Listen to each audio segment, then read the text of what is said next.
I can feel the power. I'm British. My name's Shulk.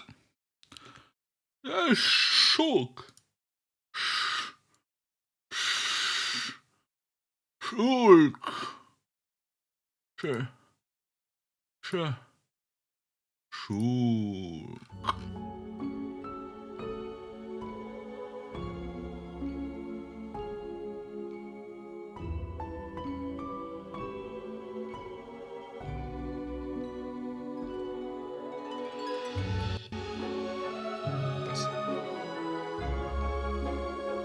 Game. Warum schreist du mich so an?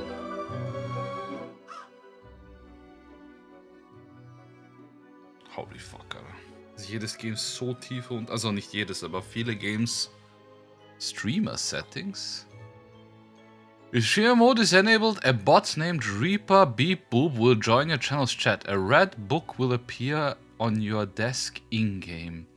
Viewers can vote by sending special chat messages specified here.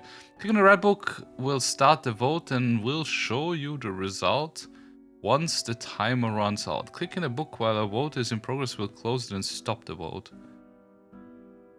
Chat command to die, to live und Vote Timer. Damn. Das ist, das ist actually cool. Aber da hier nicht so viele Leute da sind, lasse ich das mal aus. Ich schau mal überhaupt, wie das Game funktioniert. Viel zum Einstellen gibt es eh nicht.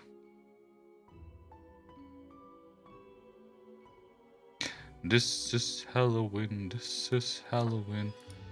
Skip Profile Mark Confirmation.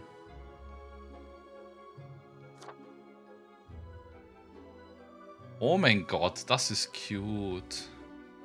Schau dir von der Firma deren Logo an. Ah nein, das ist gar nicht, das ist ein anderes Game. Craft Fantasy Merchant Simulator. Oh, das ist Omega Furry-lastig. Okay, das schaut nicht nach einem Game aus, das mich interessiert.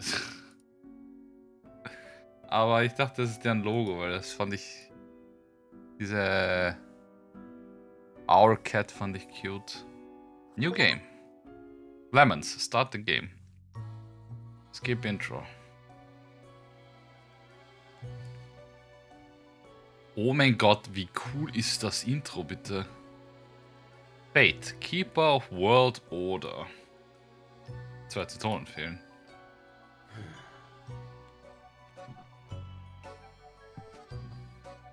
Okay, das ist cool.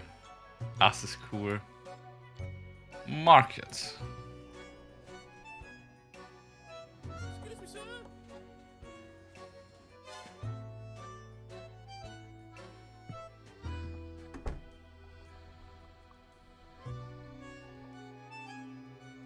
The Grim Reaper, you. Oh shit, ich kann mich einstellen. Einstellen, wie ich ausschaue. Oh, mexikanisch. Ich mag keine gelben Augen. Und das ist mir zum... das finde ich cool. Oder ich gehe mit blau durchsichtig, ich bin Geist. Nein, ich nehme hier mexikanisch.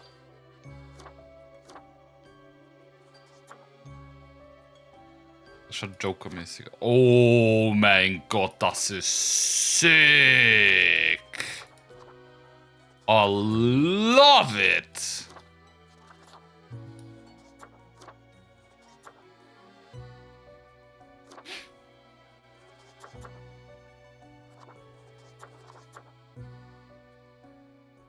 Begin the bureaucratic afterlife, yes.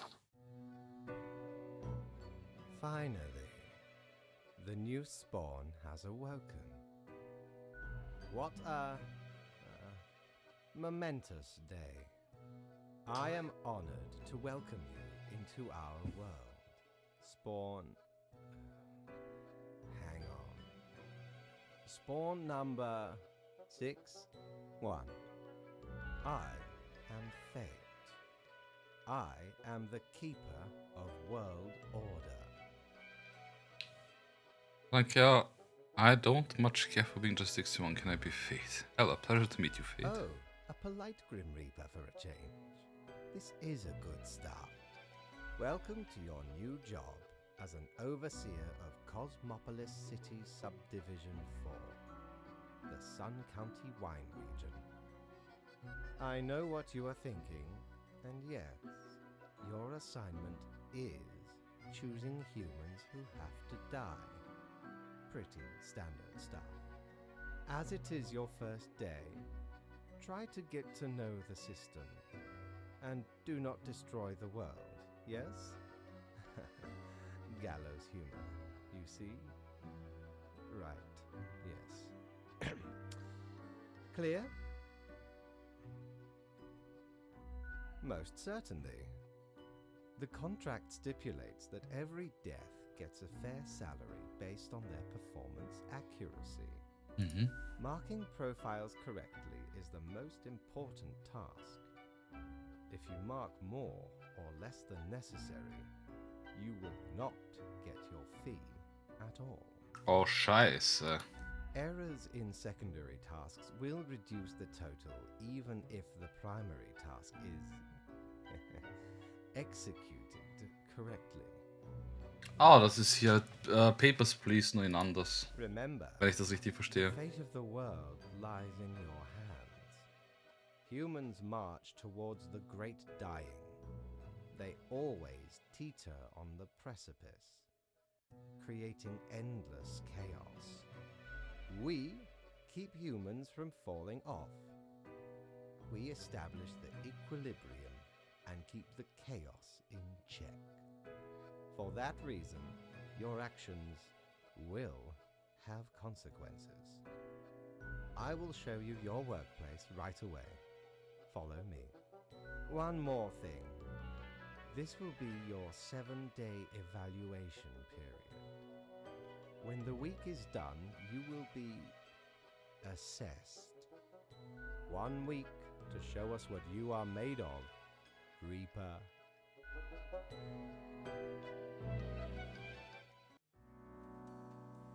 Cerberus Den. Feed your soul. Open weekends. Oh, this looks interesting. There's a bar here. The marker of death. Better pick it up and start marking some files. Well. Okay. Spawn mill. My instructions for the day. Welcome, Grim. Here are the files on humans who are in life-threatening situations within your domain. I'm granting you time to settle in, so no difficult rules and requests as of today. Quota for the day, 1 human has to die. Send me the files by fax after you have made your decision. Good luck on your first day, Fate. I wonder what's inside. Nix. Nix. God damn it. Deuce fax machine. Okay, this is scary. Still need to mark some of the profiles before I end my shift. I have a phone at least, good for procrastinating and scrolling through Corker. The Daily Moon, come one, come all. Ace pilots to host a dazzling air show.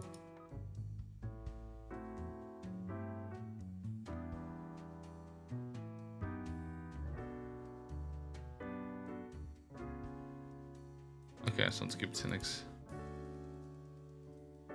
So, wir haben 2 Profile scheinbar. Kevin Mason und Talia Al-Farsi. 35 Air Force Captain. Daily Moon, come on, Canon. Ace pilots to host a dazzling air show. Kevin, born and raised at the McIntyre Air Base, lost the thrill of flying planes, intense conversation. Their family has a history of military service. Kevin is dedicated to a spouse and 7-year-old child, rarely taking any time for themselves. Talia is currently president of Formosa, recently elected after years of working as a professor of economic theory. They are known for being critical to exploitative structures and pushing for more wealth equality. They have 3 kids and 8 grandchildren. Also Jesse, wer von den beiden stirbt und wer von den beiden lebt?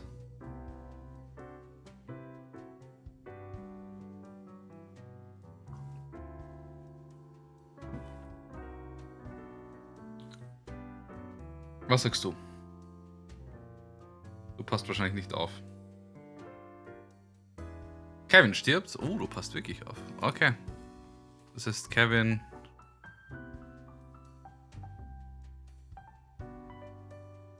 Oh. Ja, wie funktioniert das? Aha, jetzt auf einmal geht's. Achso, ich muss ihn antippen, okay. This choice is final. Confirm. Yes. Live.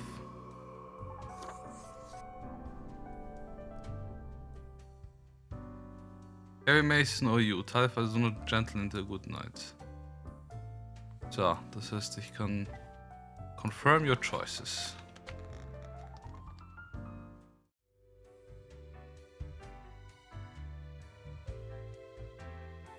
What the fuck?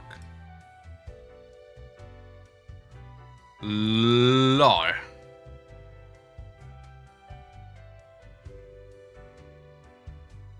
Quartermaster Mortimer's Plunder Emporium. Hello, customer! Welcome to Quartermaster Mortimer's Plunder Emporium. As ye may guess, I am Mortimer. The Mortimer. The one you may have heard of. The famous, nay, infamous Quartermaster. Never heard of you. What makes you infamous? The Mortimer. What makes you infamous? Why, I was the very pirate king of lore, feared across the world. Even as I have grown most humble with age, I still carry within me glory days. Ist das Spiel jetzt Schock oder ist es cool? Cool. I, the Emporium brims with plunder. I plundered myself. Browse at your will. Da ist auf jeden Fall ein... Oh, Fidgets. Oh, das kostet was. Interessant. Okay, ich habe dabei 0. Das heißt...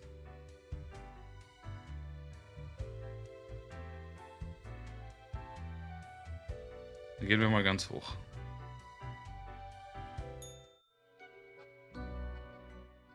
Oh, the new death spawn. Welcome. How was your first day? Good, good. I understand it may take time to get acclimated. Everyone goes through that phase. Remember, lives are on the line. I see exactly one person perished today, as tasked. Did you figure out the best choice? Indeed. I am glad you are paying attention. In the future, I may require you to make more difficult choices. Such is the unfortunate, indisputable, incontrovertible, ironclad law of cosmos. Questions? Keep your eye on the letter for future guidelines, and keep up the good work. A new day awaits. Ich kann mir vorstellen, dass wenn man den Twitch-Mode aktiviert und man so 10, 15 Zuschauer hat. Ah, jetzt habe ich 300 bekommen. Kann ich mir vorstellen, dass das Game sau witzig ist. End of the day. Ja, komm, geh mal schlafen. Grim Office.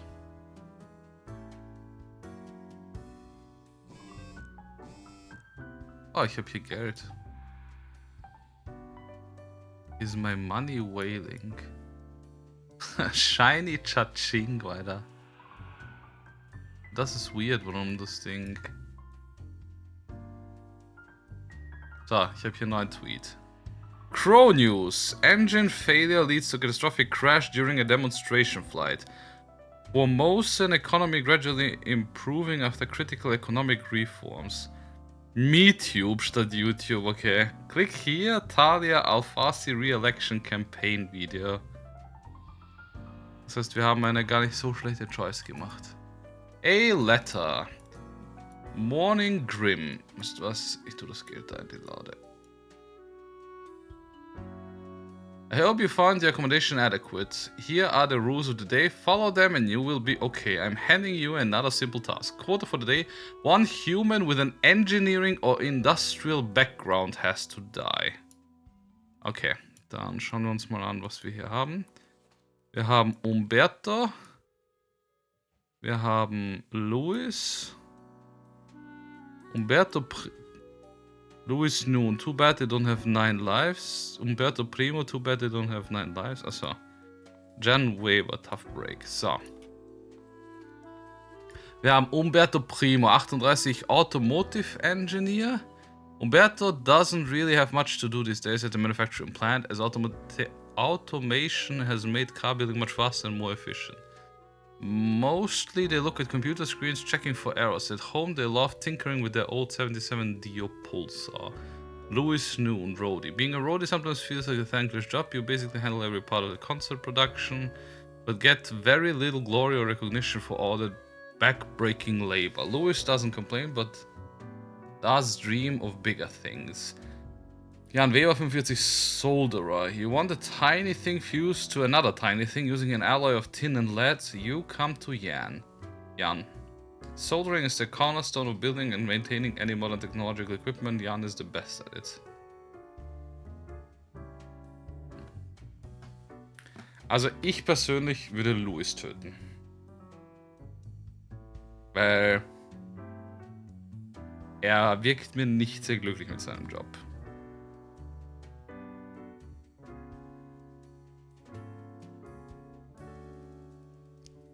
Was sagst du?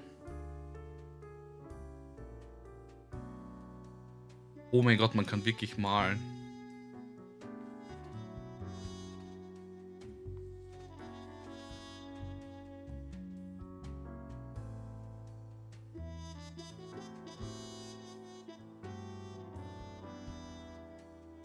Nicht ganz.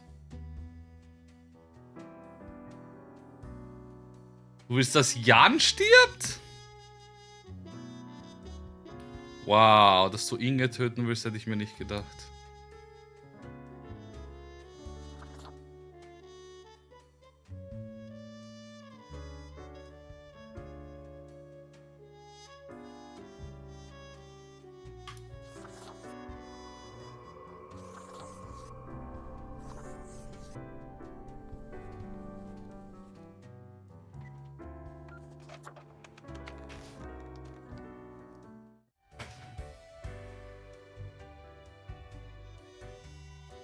Und die Steuerung hiervon. Ah, ich kann mit dem Pfeil tasten, das ist einfacher.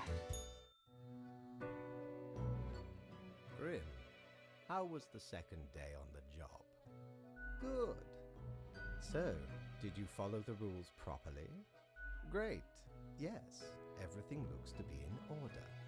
Continue the good work, and do not let tough choices get you down. I think you do.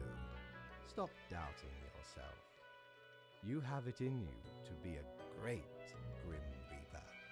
Rest well. You will need it. See you soon.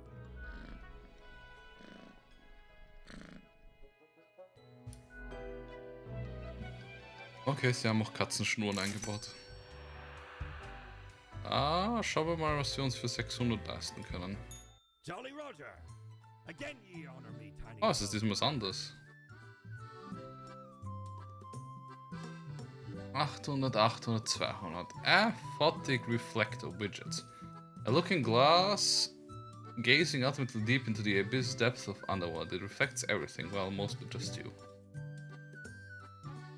Langweilig. Ich hätte gerne den Fidget Spinner gehabt. End of day. Ich finde es lustig, dass das Confirmation Fenster ein Sarg ist. Was ist das? Das Geld schaut anders aus.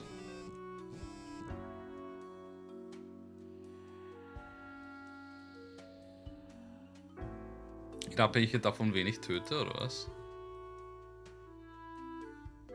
Der Cerberus ist auf jeden Fall cute, aber er stört. So, Culture Mag. Roadie for the Wilderness asked to join the band as a drummer after end of latest tour. Damn, das war eine richtig gute Entscheidung. Das heißt, er hat Freude daran. Sehr cool. Da packe ich das Handy mal weg. The rules. Morning Grim, a new day dawns. You ought to know the drill by now, but just in case, here's another simple one. No special requests today. Try to follow the rules and choose the appropriate profiles and send them to me by fax. Quote of the day, 2 humans have to die. Wir haben einige Profile.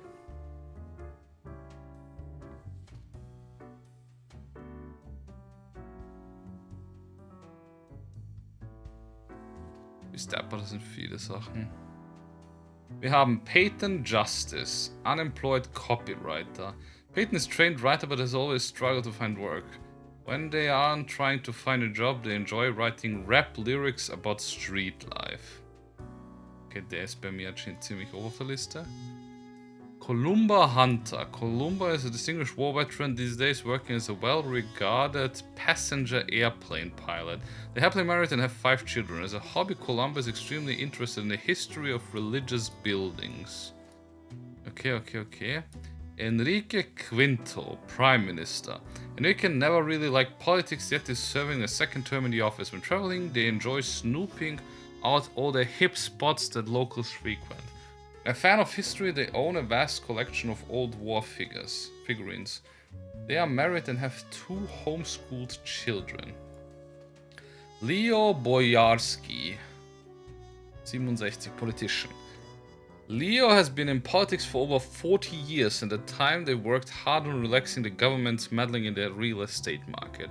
Although nobody has found proper proof, there have been rumors that Leo has taken many bribes from a number of realtor agencies. Okay, der ist bei mir ziemlich weit oben auf der Abschlussliste. Und zum Schluss Seamus Sage. Seamus lost their parents at the age 3.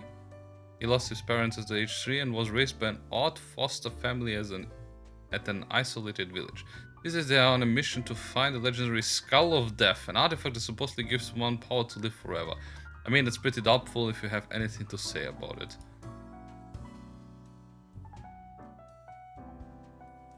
Kann ich auch im Nachhinein den hier hinzufügen? Aber ja.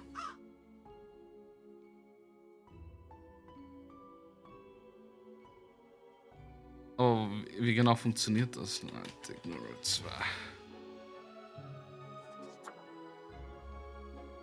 Bin ich sehr gespannt.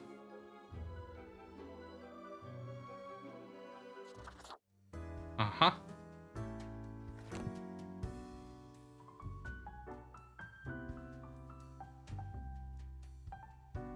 Ach so, okay. Das, was dann im Chat eingetippt wird, da... Okay. Das bringt bei dem in dem Ausmaß nichts.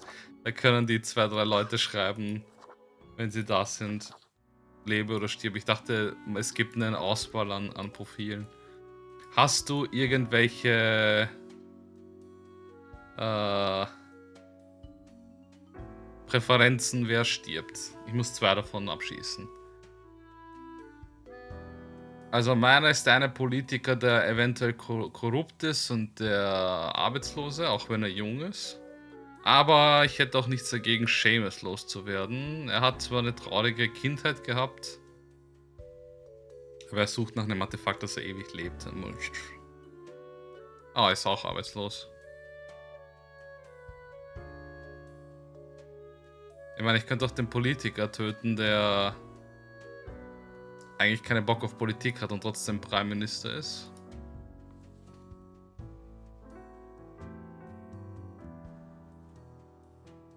Und er war im Krieg und ist jetzt Pilot. Was sagst du, Jesse?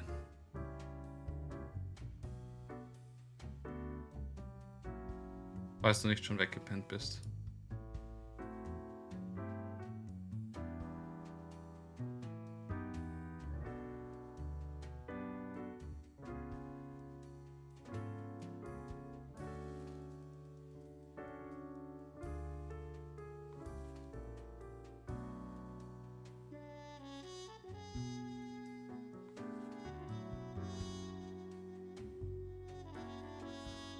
Soll ich es anders schon machen?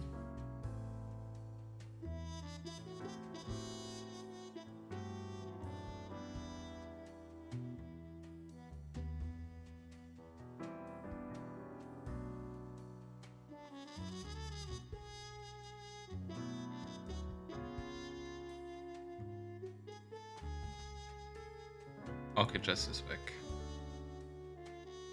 Hm.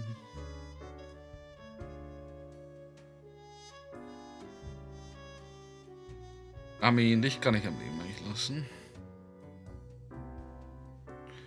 Du gehst eigentlich auch schwerst in Ordnung. Weißt du was, ihr zwei sterbt heute. Die. Live. Live. Live.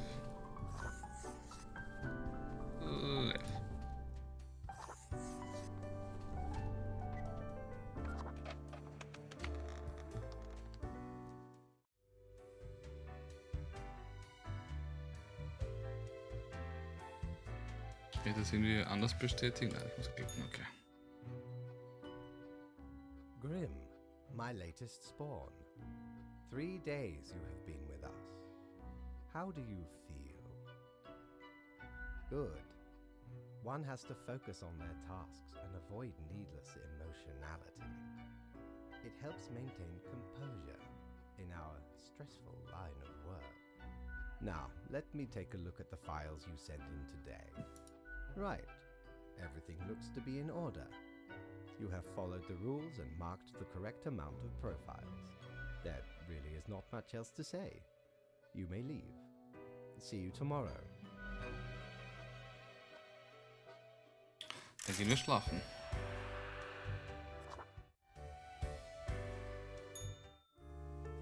A letter. So. Wie schauen die Nachrichten aus? Messen wir das Geld hier rein.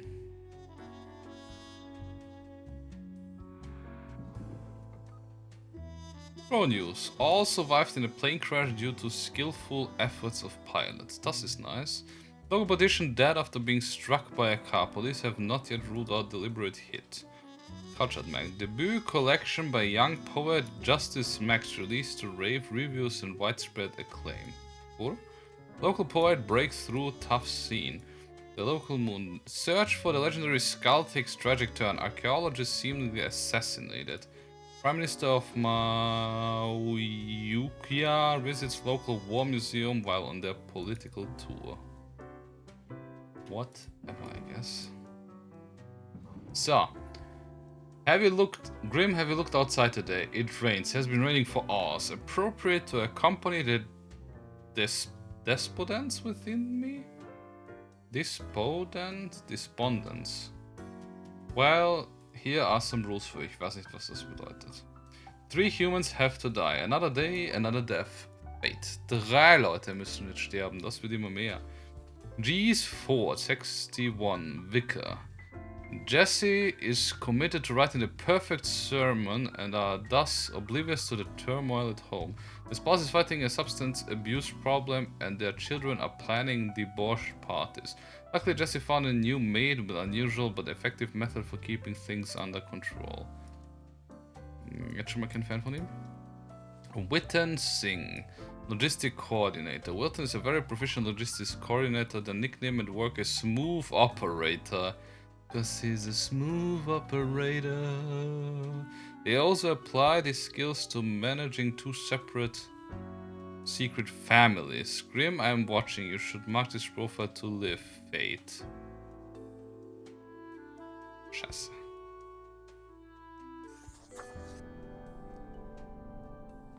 Gut, dann haben wir... Den wollte ich nicht töten.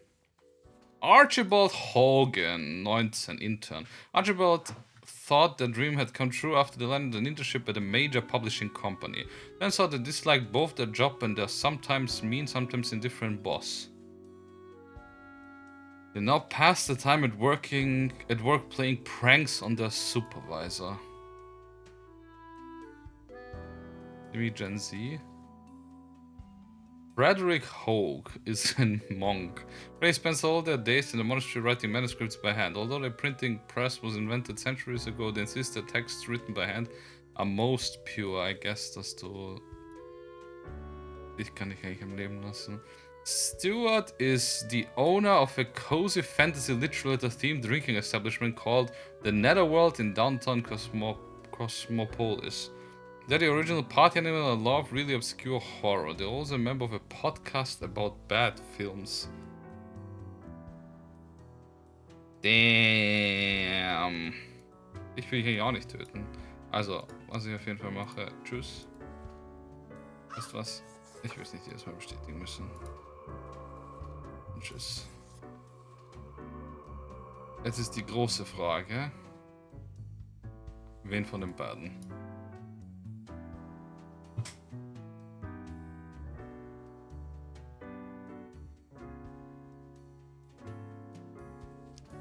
Tschüss.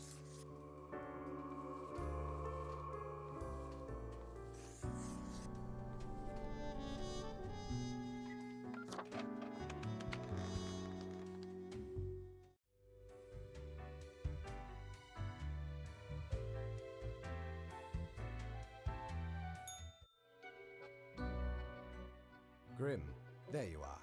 Let us be quick. All the profiles are here, just as requested. Excellent work. You even adhered to my little test note.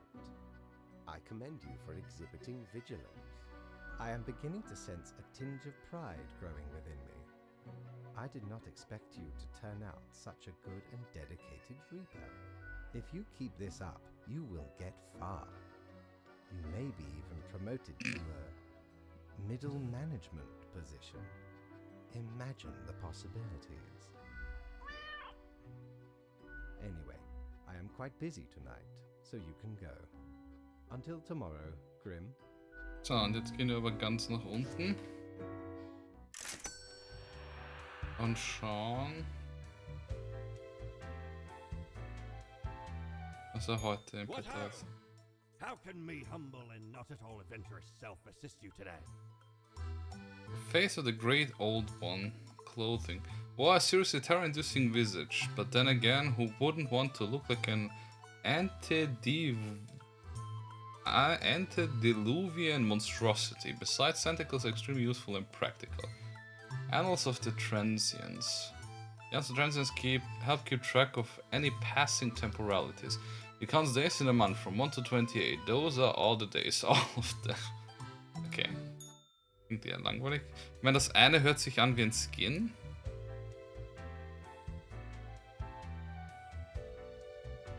Ich finde es sehr interessant, dass sie auch Skins scheinbar zum Freischalten haben.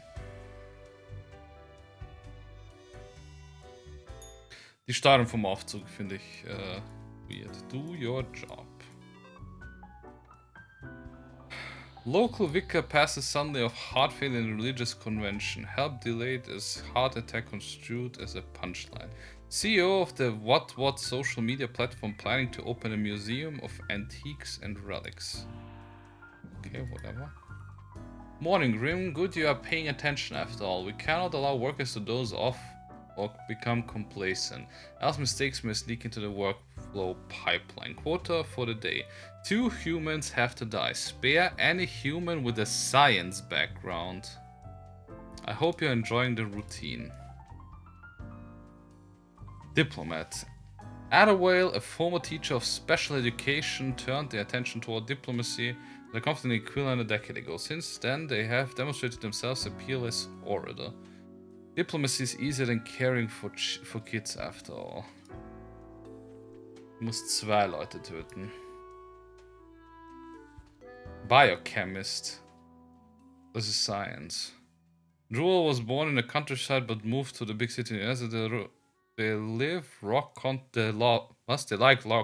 concerts in bars, although the wizards have fallen due to many substance abuse issues in the past. They're trying to find a cure for chicken flu. Ja, dich muss ich auf jeden Fall durchwinken. Archaeologist. Legitimate researcher of Greedy Tomb Raider. Consensus has not been reached when it comes to this noted archaeologist. For the past 5 years, they've been digging up artifacts around the Fariden region. Da hätte ich nichts dagegen, ihn abzuschießen. Garrett. Who is this person? A nobody. Vain and arrogant. Inventor scam artist. They promised numerous grand inventions, all of which failed. Blinded by egoism, they refused to learn any lessons and continued this path, ultimately leading to the ruin of several businesses and the death of a number of people. Da hier nichts über einen Science Background steht, du bist immer der Erste, den ich auf jeden Fall töte, weil Scam. Ja, der Archäologist, der steht auch ziemlich weit oben. Conscript. Was ist Conscript? All Martin wants to do in life is to be creative, but harsh reality has forced them against their will into a situation they have no control until they return from military service, that is. Conscript. Achso, Wehrpflichtiger. Okay, dann steht das hier im Text. Ja, dich kann ich nicht am Leben lassen, das ist mir wurscht. Mathematician. Du lebst. Ja, dir kann ich auch Leben geben. Du stirbst. Und du lebst, ja, du bist beim Militär, also.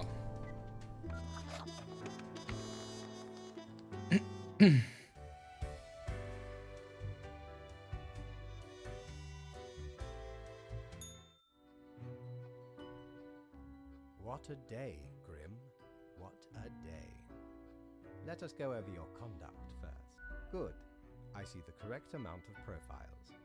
Today seems to be in order. Anyway, Grim, 5 days you have been with us. How does it feel to make the difficult choices? I like it first, but I've grown to enjoy it. I told you one would get used to it. At least, I hope I told you. Corporate motivation and all that.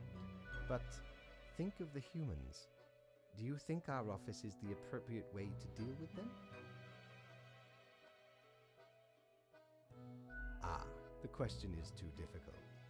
After all, you have not even lived a week. You have not seen what the tradition has wrought. This control over all the lives, unbeknownst to the humans. Do you not consider it unethical to make the choices you make? You hand about the rules and make me do the choices. Care too much if this is what has to be done. It gladdens me to hear you do not bother yourself with unnecessary concerns.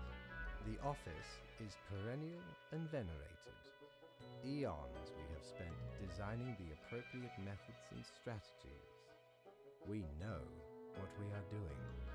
Oh, I do apologize for taking up so much of your time. Before you go, are there any questions you would like to ask me?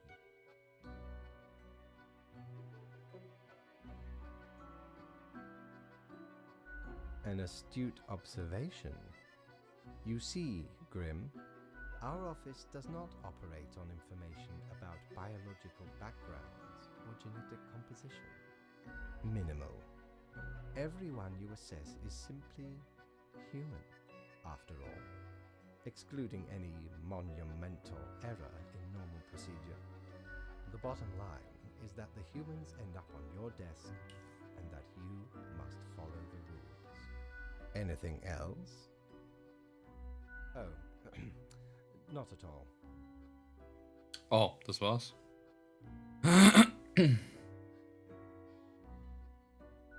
I am, quite so.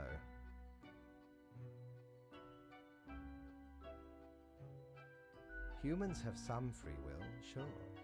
They can make a variety of choices. Yet what matters is that they cannot escape the inevitable.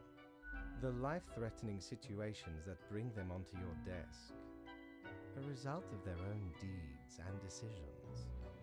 Then there are some highly complex calculations, factors and aspects that influence the situation. But that is just a bit over your pay grade, so do not worry about it. Okay. Anything else? Ah, the children. They are a special case, for a different set of departments. Hab mir fast gedacht. You will not find any countless. Myriad. Exactly. Anything else? Absolutely. All living beings have to be processed after the end. No escape. Even plants.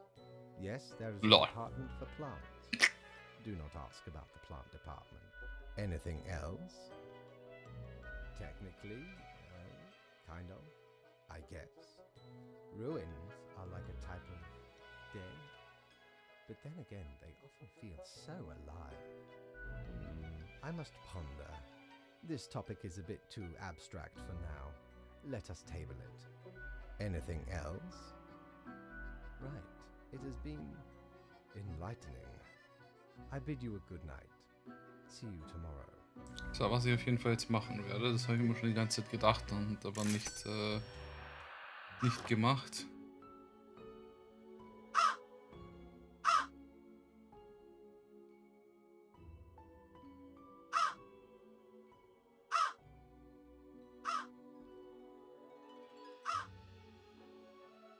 Ich drehe die Sachen leiser und die Voice ein bisschen höher und habe es allgemein lauter gemacht. Weil es ist teilweise echt schwer, ihn zu verstehen, weil die Musik fucking laut ist. Was hast du Have heute? ye seen Oh, such deals before? 'Tis ye who plunders me. lol. Ears of the Beast. A pair of cat ears would really look really nice on me and inspire all the felines of the world. Just don't talk or even think about the film adaptation of the musical. Oh shit. Kann ich gar nicht. Peculiar flex twirl disquietingly inside. Disquietingly. Inside this glass globe, never settling. In the middle of the storm stand figures of difficult discern. Everything seems to be in state of constant transfiguration. A perfectly regular-sized toy gerbil made out of rubber. Weißt du was, du kostest 200. Buy Boo the Gerbil, Lord ja. blimey, how did this wee monster even get here? 'Tis not really all that valuable plunder. Found the tiny fellow on the riverbanks of Styx itself. A lifeless, adorable thing. Can't imagine it being useful for anything. But sure makes delightful squeaks when ye stroke it. Das ist genau das, was ich wollte. Etwas, was einfach Geräusche macht.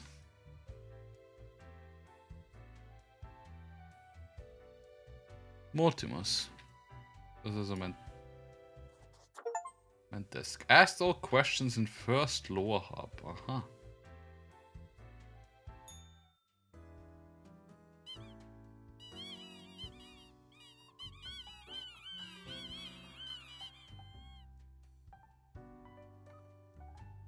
A biochemist almost dies in a fire at work. They were able to get out the following: a fleeing cat.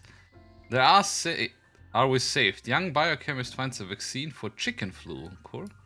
Chicken flu vaccine shots now free thanks to a donation from a local businessman.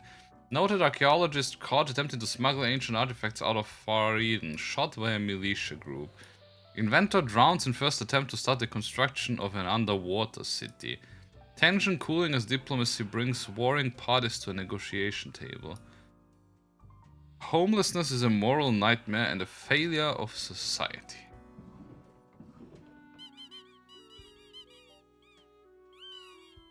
The rules! Morning Grim, we seem to be on precipice of dark times. I may have warned you that this job can have some harsh moments. Today's the day. Water for the day. A total of 6 humans have to die. Von 8. At least 3 humans aged 35 or young have to die. Spare humans with a medical background. Damn. Art history student. Parvani, an avid reader and student of art history, comes from a rough background. They grew up in a very poor neighborhood, yet the local community pooled their meager funds to help Parvani's ascent to higher education. Mint, gang member. Mint comes from an abusive family, which ultimately made them very protective of their older sister. Mint will do anything to keep her safe. As such, they have allied with the toughest crime boss in the district, one who takes good care of their own.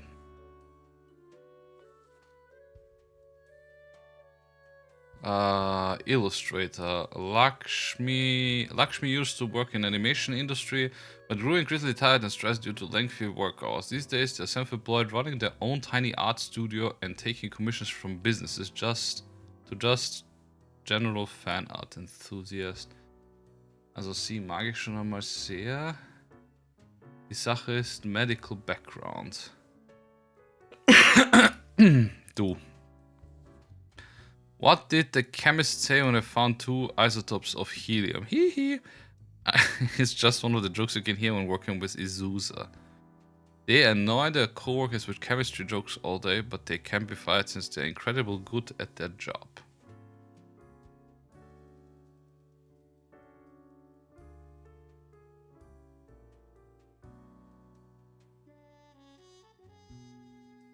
Clinical Laboratory Technician. Ja, dich muss ich durchwinken.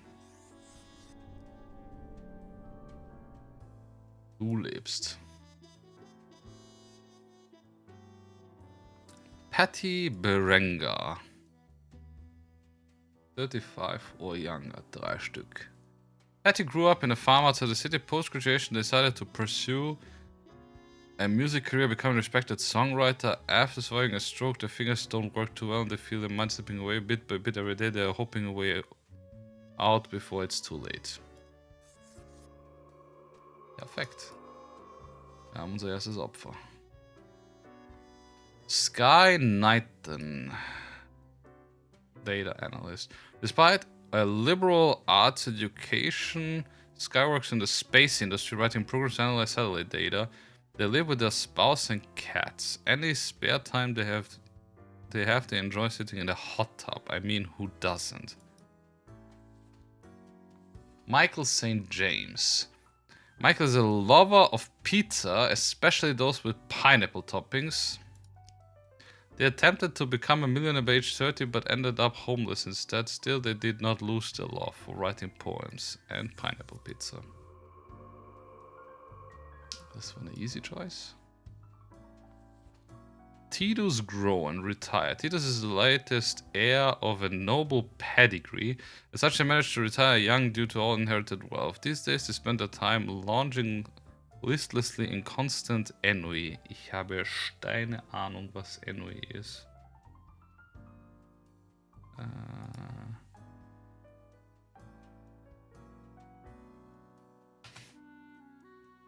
Langeweile.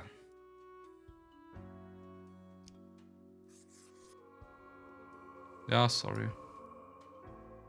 Ich muss noch jemanden...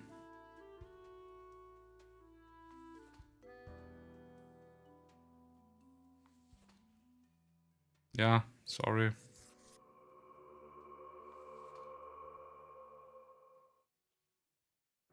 So, ich habe einen 20-Jährigen, einen 33-Jährigen. Ich brauche noch einen Jungen, der stirbt. Du lebst.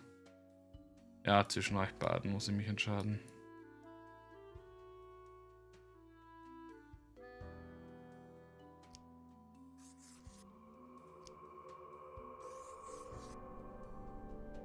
Shit, ich hab's verkackt. Dich wollte ich leben lassen.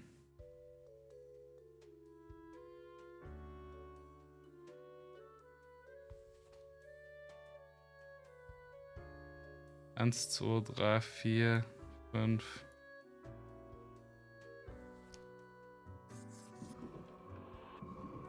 Ja, verkackt. Ich habe mich vertan. Ja. Damn. Doom, the guy who likes pineapple on pizza. Oh shit. Was ist da? Gas. Keine Ahnung, wer du bist. Grim Day, das ist doch Green Day. Meet Your Fate. Quartermaster, Mortimer Plunder Emporium, Crow Patrol, Fallen Murders. Employee of the Month Reaper 667. Thinking with mortals, fate is a lie. Jo, das so. The air as you recall is as if frozen in place, too scared to move an inch. Ooh. Really? That is what you're going for? I'm a new Grim number 61, what's up? A fresh-faced lemon head. Exactly what I wanted to see today. Hey now, Gus, play nice. Well, seems I'm stuck with you now. You want to ask questions or something? What's that supposed to mean? Why does everyone think ghosts are dead humans? Maybe folks should get over this common misconception. No, ghosts aren't mere residue, a relic of humans, animals, or whatever other entities. We're just ghosts. We're beings unto ourselves. I am the ghost of a ghost. Yeah, pretty much. How do you think? I ghosted around a long while, doing my ghost business, and then one day, I died. I know what you're thinking now, and yeah, there is a ghost apartment. Northeasterly direction down on floor 133. Not too busy over at Geist Hall, though. Ghosts don't die that often. Comes with the territory. Something else you wanted? Sorry, they're hella cool. Why, thank you. You're nothing but a sweetheart, ain't ya? Ah, shucks. You're the only one who truly treats Gus with respect. I'm the janitor. I clean up the damn mess you make. Ever looked in the mirror or thought about the clientele of this place? Where do you think the drink goes? None of you have a stomach. Anything you consume falls through the rib cage straight to the floor. Fair, fair. Yeah, you Reapers hardly ever do. Always self-absorbed. Or could be at least a little more considerate. Gee, thanks. Something else you wanted? Simple. I float around and I possess stuff and make the stuff float into the trash bin. Like dust, for example. One dust particle at a time. Or the drinks. One droplet at a time. It's fine, I guess. Gives me something to do. As if the highest management ever gave any thought to us lowly drones. We're all nameless custodians and spawns to them. Literally. Do you really? Or are you just another number in a long line of numbers, Something else you wanted? Yeah, I gotta get back to work anyway.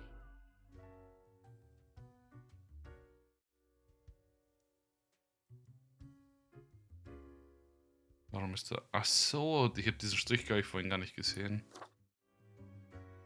Hier ist der Barkeep. Whoa. Hello there. I'm Sari, and I welcome you to Cerberus's Den, the finest drinking establishment this side of the void. Jo, doch, so, was geht's. Ich werde ziemlich sicher bald meinen Job kündigen. Wie kommst du jetzt da drauf? Was ist das für ein Game? Ein Game, bei dem theoretisch Leute auch mitmachen können. Theoretisch. Es ist ungefähr wie Papers, Please. Ein bisschen humoristischer und ein bisschen mehr Entscheidungsfreiheit. I sure as heck haven't seen you before. You must be brand new. And you just dapper like the river Acheron. The outfit screams vintage. So, how are you liking existence thus far? Gotta look on the brighter side of undeath, eh? I'm sure you never thought this was how you'll end up. Sometimes these are the cards we are dealt. Okay, newbie, before we continue, I got this little game I play with every fresh-faced patron. It's real simple. All you gotta do is answer a series of questions, and I'll craft a personalized drink inspired by what you see. Okay, das ist cool. It's like a quiz. Right, the gist. I'll describe some sort of an odd situation, and you answer how you'd react. I usually do 4 questions, and nothing else to it. Here we go. Prepare for question number 1. You are given the chance to level up one attribute of your character. Which aspect would you increase? Bonstitution, Calligraphy, Capacity, Grimisma, Cypherity, Sculligence, Cypherity. Time for question number 2. Before you lies a table teeming with plants. You have to eat one of the plants. Your very life depends on it. What kind of plant would you prefer to eat? Amorphophallus titanum, the corpse flower. An apple, cactus, mushrooms, all of them. A rose, maybe like 2 sequoias. Mushrooms. Next up, question 3. Almost there. Love After it. being tasked with creating a computer game about dating monstrous eldritch gods, you've come up with several characters. What the Which fuck? of the possible god beings is clearly the hottest and most dateable of the lot? Abnipurath, mostly abs, but with a gorgeous blonde mane. As a Hoth, the blind idiot god. At least they're fuzzy. Hugo Sathla, a grotesque tree with a warm heart. Juby Flex, one arm, eternal flexing. Nameless Misty. Ethereal beauty if a bit translucent. Wolfram, half wolf, half ram. Half tank. Wolfram. Half wolf, half ram, ja. Yo, Tommy, was geht's? Happy Halloween oder so irgendwie. Mein Chef und bleibt einfach ein Huser, ist und bleibt einfach ein Huser. Gestern hat er mich richtig blöd angemacht, weil mein Bus zu spät war und ich deswegen noch die Minute pünktlich zum Dienst wegen da war, nicht mindestens 15 Minuten vor. Und dann halt noch ein paar Kommentare geschoben, von wegen ich soll einfach einen Bus früher nehmen und ja, quasi seitdem bin ich mir eigentlich immer sicher bald kündigen. Außerdem überlege ich mir auch noch, wie weit ich es mit den blöden Kommentaren gegen ihn treiben kann, sobald ich dann immer arbeite. Ja, nein, so ein toxisches Workplace ist halt mega geschissen. Ich würde auch schauen, dass ich irgendetwas anderes finde. Hauptsache weg von da. Nameless Misty. All right, final stretch. As I said, 4 is all anyone ever needs, right? You find yourself in front of a very difficult situation. Moments after having made a choice, you realize you made a grievous error. Ja, das ist mir vorhin passiert. Regrets now gnaw at you for this poor decision. There are a few options for proceeding. Reload, save game, and redo the choice. I regret nothing, I don't make mistakes. I'll just fix it in post.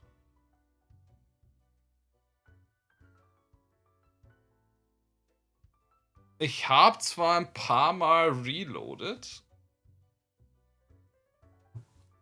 aber ich mache das eigentlich eher selten. Glaube ich.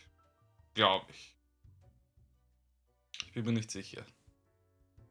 Ich werde im besten versuchen klarzumachen, dass das einzige allein an ihm liegt. Das ist sehr gut. Was ist das für ein Game? Es ist ungefähr wie Papers, Please, nur auf freundlicher, chilliger. Ich werde es gleich zeigen. Ich glaube, ich habe jetzt so eine Zwischensequenz neben Story und was für sich. Ja, ich finde es lustig, dass ihr genau dasselbe gefragt habt. Aber ihr werdet jetzt gleich das Gameplay per se sehen. We got it. Let me just calculate the results. Won't take but a moment.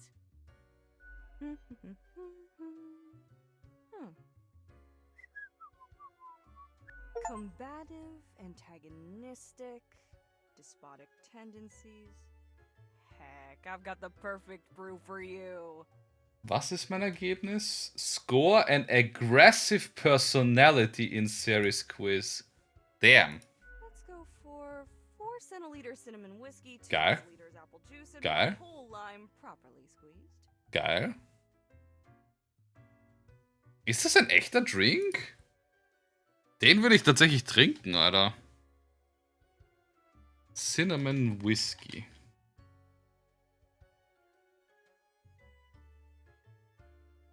Fireball ist ein Cinnamon Whisky. Ich habe über Fireball habe ich bis dato nur Negatives gehört. Ich glaube, ich hole mir den.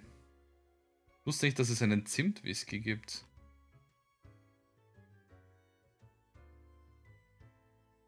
Vier Zentiliter Cinnamon Whisky. 2 Deziliter Apple Juice and Lemon. Cinnamon Apple Whisky Sour. Ich liebe Sours. Also Amaretto Sour ist mein liebster. Ich glaube, achso, ich kann morgen nicht einkaufen gehen. So eine Scheiße. Aber es klingt auf jeden Fall nach einem Drink für mich. Also das passt ziemlich. Fireball ist in Ordnung, brennt schon. Next up, a splash of hot sauce and a splash of lime soda. Fuck. Side garnish of cinnamon caramel crystals. Das ist saugeil. Die Hot Sauce in einem Drink mag ich gar nicht.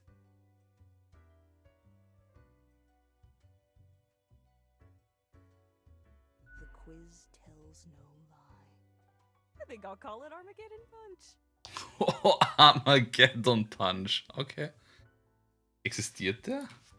Armageddon Punch. Okay, ist ein erfundener Drink.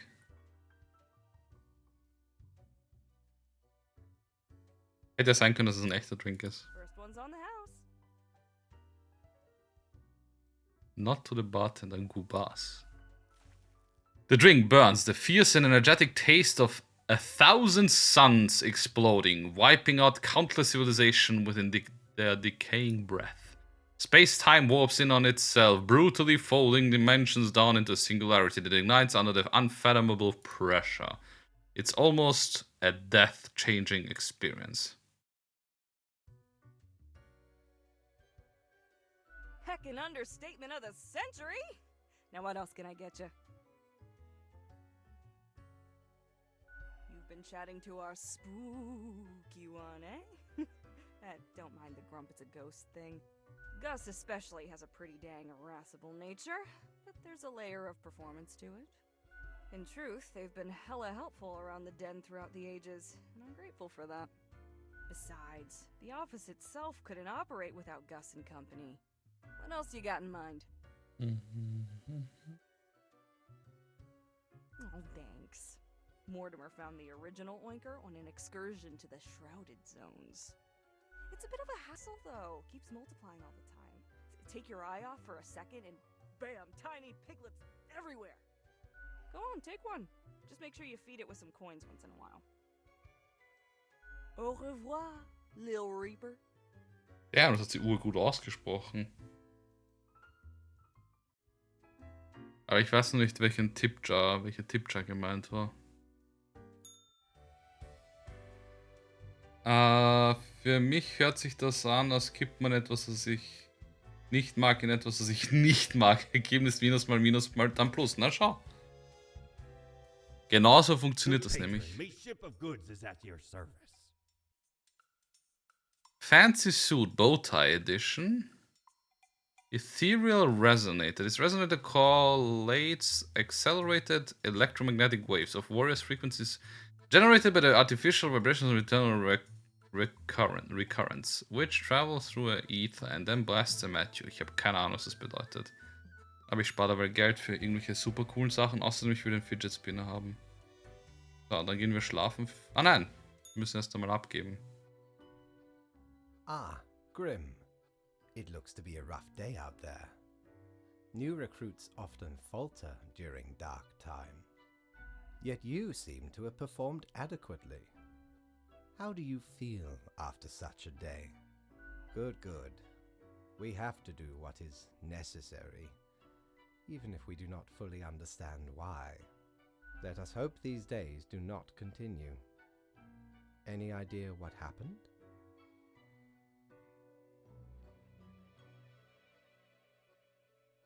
Yes, I am. And yes, I do. Yet what use is a Reaper who cannot discern the situation from the details in front of them? Your answer would intrigue me, yes? Correct. It hardly matters. It is just another day. Off you go now, Grim. Good night. Also, ich bin der Grim Reaper Nummer 61. Ich glaube, Nummer 61 war ich. Und habe halt angefangen, hier im Office zu arbeiten. Mein Tag startet. Was ist das da? Ah, dafür ist der Spiegel gewesen. Okay, den muss ich mir doch holen. Das heißt, ich kann mich jederzeit umziehen. Das ist interessant. So, und da fängt man... Oh, sie hat mir das Sparschwein gegeben. Wait, wo ist mein Geld? Nicht da. Was steht da? Coins go in, one after the other. Das ist nämlich das Coolste, das haben wir vorhin gekauft. Hört sich das an.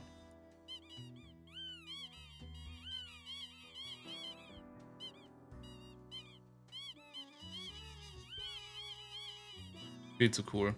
Ich habe hier ein Handy mit dem Ergebnis von dem gestrigen Tag.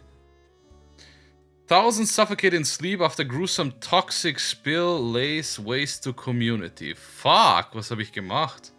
Authorities investigate corruption at Carrier Corp due to worst industrial catastrophe in history. More victims found. Toxic spill claims the life of another homeless person. Local lab tech repeatedly says drop the bass while titrating wins comedy award. Tyler's last testament states, all assets of their estate to be auctioned off, invested into a diverse selection of firms and NGOs. Local thugs stabbed in a gang-related incident. Slums finally addressed after gang conflict ends through assassination of crime boss and close associates. Error spotted in a satellite which would have caused it to crash. It's now slated to reach orbit successfully within this week. Den habe ich am Leben gelassen, das ist super. Will superstar racer Miguel Salk bring home another trophy for Cosmopolis City? Das ist mir völlig wurscht. Kann ich die jetzt da drinnen? Oh mein Gott, kann ich tatsächlich. Chuck up the Oink Bank.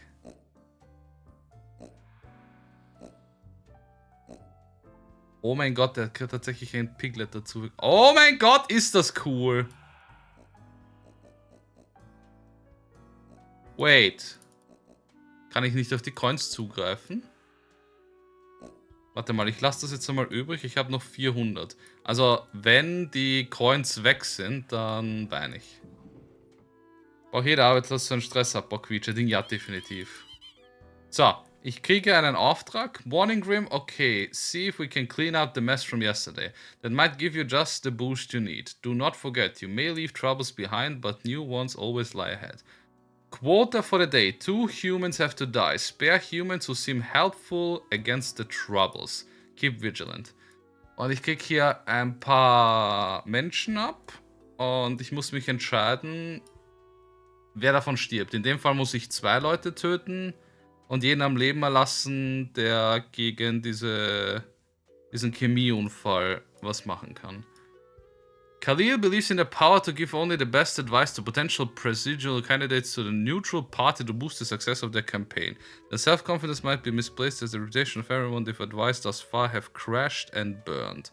Okay, der ist einmal auf die Kill-Liste. Miguel Salk, theoretical barkeeper, race car driver. Miguel has always dreamt of becoming a barkeeper, but for some reason, perhaps due to a fear of sharp objects, has never pursued a true passion. This turn has led them to becoming a very successful race car driver, an occupation they unfortunately hate. They'd rather just live quietly with their bees. Der ist okay. François Fukushima. Was zum Fick ist das für ein Name? François Fukushima, ein Japaner mit einem französischen Vornamen. Scam artist, a liar and a grifter. François is an ex-politician who has spent many years writing books of ignorant nonsense. These words and actions caused a veritable butterfly effect of misery on a global scale, which they now profit off of. Okay, der ist auf relativ sicher Abschlussliste. Er ist Rennfahrer, aber hasst seinen Job, unrealistisch.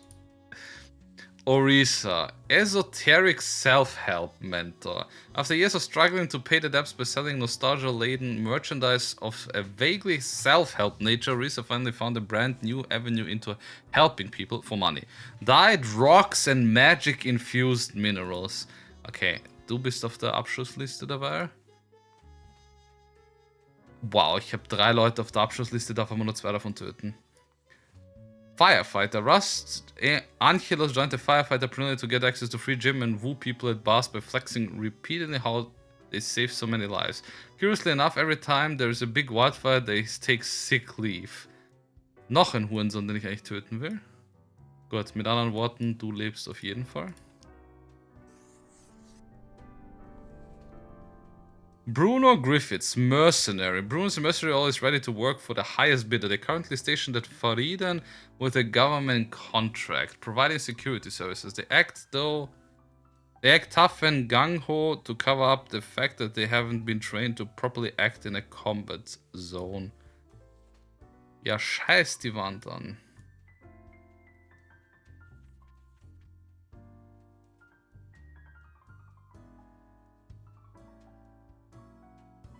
Ich habe keine Ahnung, wen davon ich will die eigentlich will ich die alle abschießen. Ich darf aber nur 2.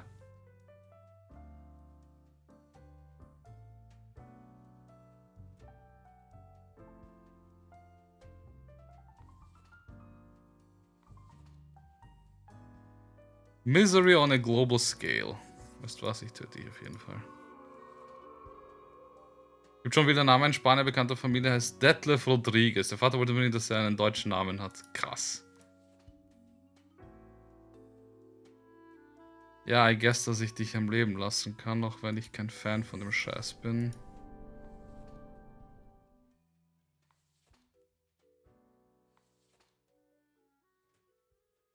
Ja, du bist irgendwo fern. Dann kann ich dich auch am Leben lassen.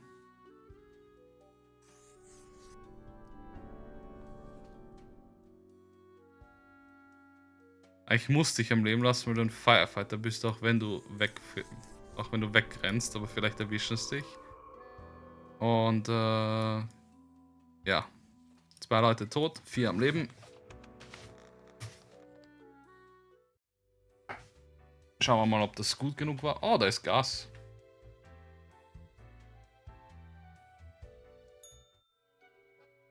So, Chef, ja.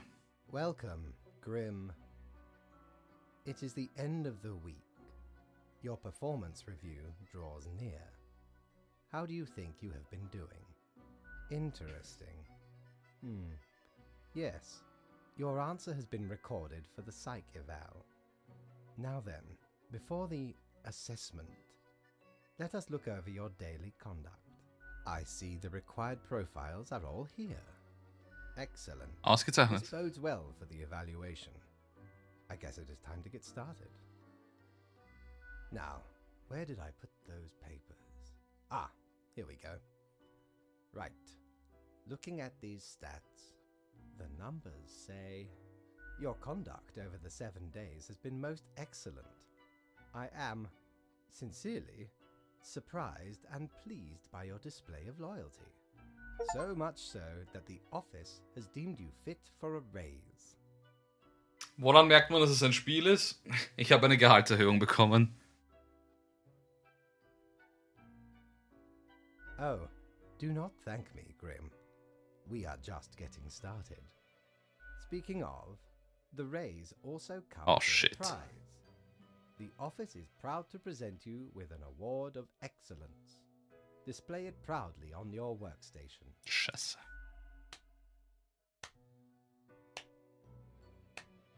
Wow, was für ein Applaus. Do not let this cloud your judgment. You still have much to learn and many rules to follow. I like ice cream. What? I swear, there must have been something off in the Grim Brew. Nonetheless, Das war ein Achievement. as such, your 7-day evaluation period has concluded. You have passed. That is all. Until tomorrow, Grim.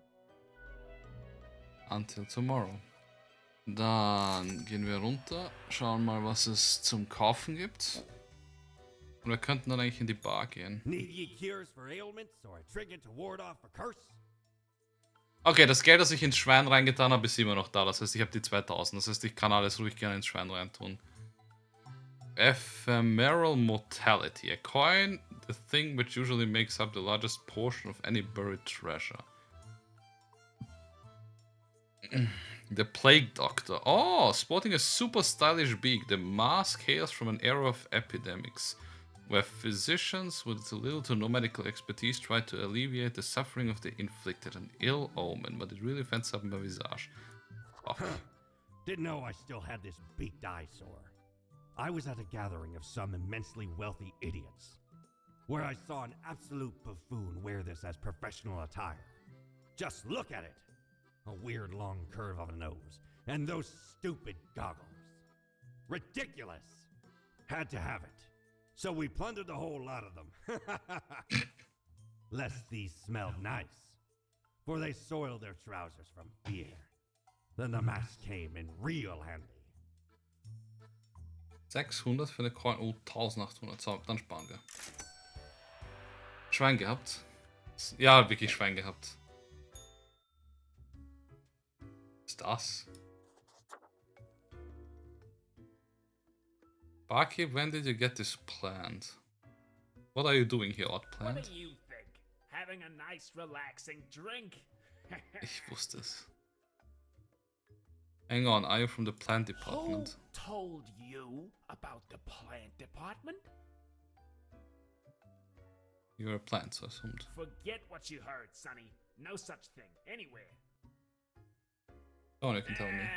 Ain't nothing to tell. Really? We deny everything.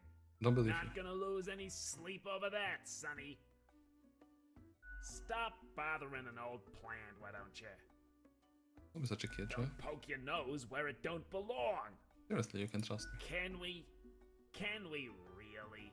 I can bless you. You have to tell You're me. not gonna leave us alone otherwise? Ugh. Sonny, it's just a regular department. Not even that big. But it's very busy. Yeah. What did you think was happening? It's just plants. There are a lot of plants. A lot. More than humans. Plants everywhere. We're real tired of folks asking about the plant department. Is why we visit the den on Sundays. Lowers the chance of bothersome busybodies with annoying questions. Ich find's krass, wie viele Dialoge sie Who für. even gave you the idea the department is anything interesting? Dass sie so viel schwachsinnigen Dialog geschrieben haben, aber I guess, dass textbasierende oder so storymäßige Games alles so. Aber man braucht schon einen guten Schreiber, um halbwegs interessante bzw. vor allem witzige Dialoge schreiben zu können. Might be. Can't help it though. There's theater in my xylem. Anything else? Seeing as we're now deep in the soil of inquiry. Me? I'm Herbert. Herbert. Herb. You know, sort of like a herb-ert. A herb? Mehr oder minder 1:1 das, was ich gesagt habe.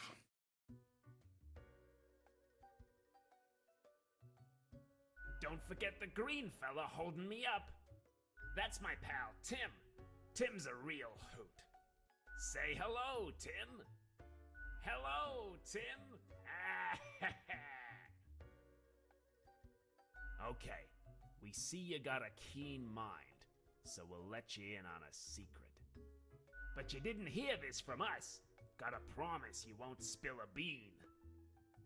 If at some point you break your word, beware. Our rhizome reaches far and wide, right into your room if need be. And these roots can rip the skull off a skeleton in an instant. Snap! We're secretly trying to make human-plant hybrids so they can conquer the world! I know. Tim's my partner. All root, stem, and leaf. Sometimes they bloom and have the most delightful aroma. Then the bees from the bee department find us very attractive. Anything else? Of course. Makes perfect sense, don't it? Don't ask about the bee department. Die Bee-Department macht keinen Sinn, weil der Ding hat uns eh schon gesagt, es gibt ein Animal-Department. Anything else? Not in this lifetime, Sonny.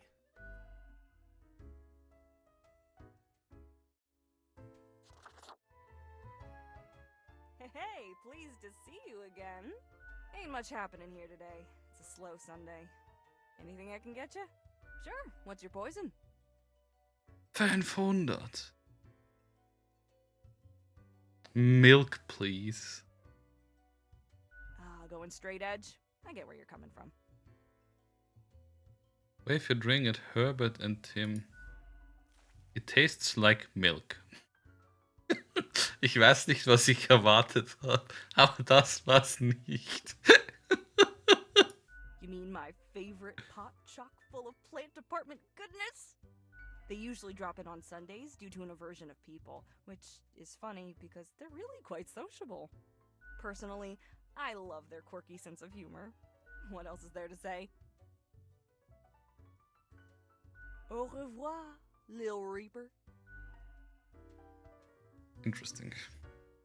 Hat Gas noch irgendwas Neues zu sagen? Oh. I guess, dass ich weder mit Gas noch mit Ding reden kann. Okay, dann gehen wir schlafen. Oh. Ah ja, ich habe immer noch keinen Spiegel. Ich hätte einen Spiegel kaufen sollen, aber ich wusste nicht, dass es wofür der ist. Best Newcomer presented to Grim Reaper for contributions to the killing of many humans. Okay, ja, das tue ich dann dahin. Wo sind meine Coins? Sind die Coins alle automatisch ins Schwein? Ich hoffe mal, weil...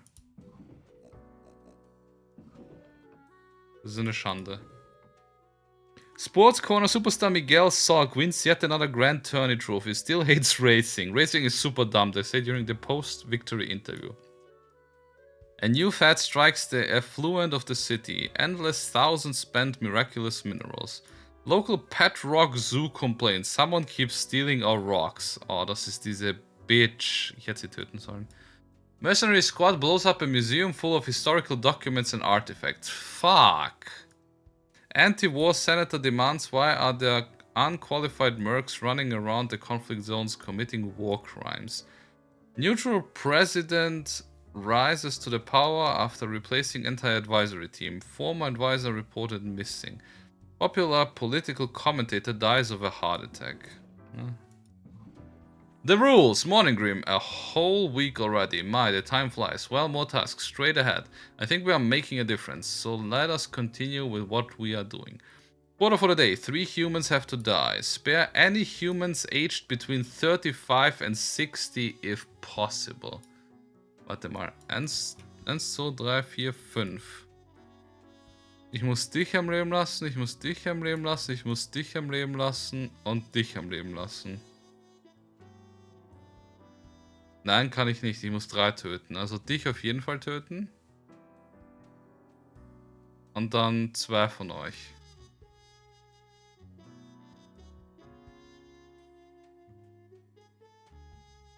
Mach Squeak.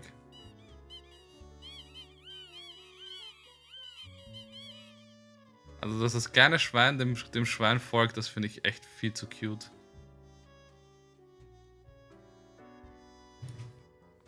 Garnet Vihana. Garnet loves photography, hiking, painting, and visual journaling. They are diagnosed as bipolar, but have managed to figure out a way to deal with it. As such, they are mostly happy. Garnet often volunteers at a local art gallery. Ach, fuck, man. Satsumi Fischer. Trainer. Satsumi ist ein Ostrich Jockey Trainer. Wie fucking cool ist das denn bitte? Ostrich Jockey? Stell dir vor, die ganzen Australier reiten auf Straßen und spielen Jockey mit denen. Also spielen, nicht Jockey, spielen Ding mit denen. Wie heißt der Scheiß? Cricket. Having been an ostrich jockey themselves until an ostrich kick ended their career, they know what it takes to make it in the brutal world of ostrich riding. After trying to see the birds as nothing more than a means to an end, as such they run an ostrich fighting ring on the side. Holy fuck, okay, das ist krass. Mercury St. Jonas. Motivational speaker. Nature was not stingy when it came to granting charisma unto Mercury. A true silver tongue, his smooth talker could convince anyone to do almost anything. As such, they found their calling in being a motivational speaker. Recently, they included Procel, bla bla bla into their Oeuvre. Ich habe keine Ahnung, was der letzte Satz bedeutet hat. Aber ich guess, dass ich dich am Leben lasse. Nachher provozieren sie den nächsten Emo-Krieg. Der große Emo-Krieg. Es ist so krass. Wo sind die Nachteile? Jaya is mother of 4 who had their first kid at a really young age. These days they live together with an extended family. Jaya loves knitting and crafting. Part-time scholar, part-time engineer and part-time musician who delights in building their own musical instruments out of scrap and spare parts. Okay, das ist cool.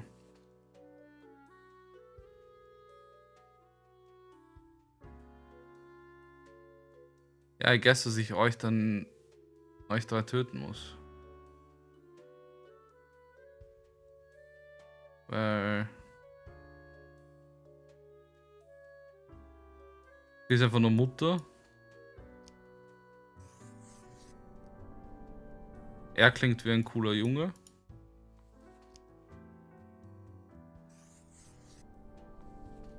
Ja. Ostrich Fighting Ring nicht so gut. Ja, Motivational Speaker brauchen wir nicht. Ja, bei dir ist es eine Schande, aber Regeln sind Regeln. Ich kann nichts machen.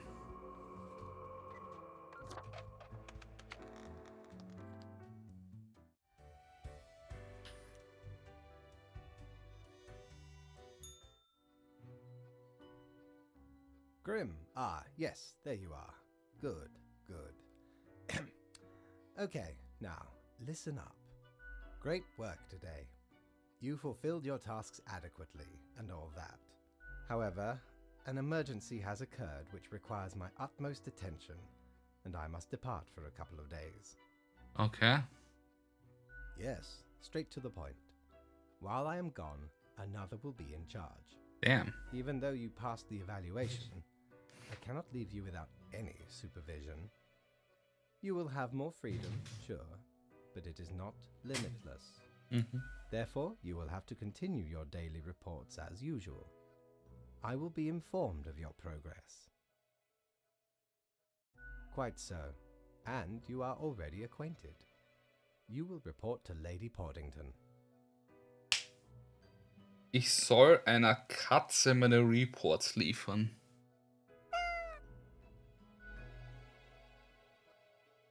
Okay. Okay. Ah, ist die Bar zu? Schade. Was haben wir für eine? I know what you're thinking. I do provide ancient powerful widgets. So. Spiegel nehmen wir. Oh, 'tis wondrous marvel. Once upon me and me crew sailed the southern seas and came across an accursed lighthouse. Plundered the lot of it, even the mirrors. Built the frame from beautiful driftwood washed ashore from the ship we rammed into. Covered it in all gold, too, course. I, a proper beauty. Accursed gourd, clothing. Autumn Fall's elegant countenance is meant to be worn for celebrations during the gloomiest time of the year. It really brings out the eyes, those deep, soulless, empty, dark eyes. Infernal Illuminator. Infernal is what most of these hidden. You also already made adjustments. One passing through again. You can't much anything because so. Es ist einfach eine fucking Lampe, oder was?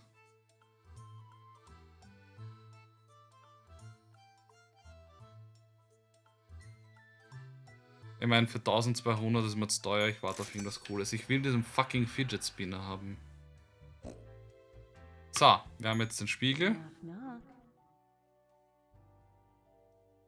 That's exactly the question, ain't it? We are the exalted Chimera, envied by all the blind, arrogant fools. We are Angst Ex Nihilo. We are nothing, a despicable failure.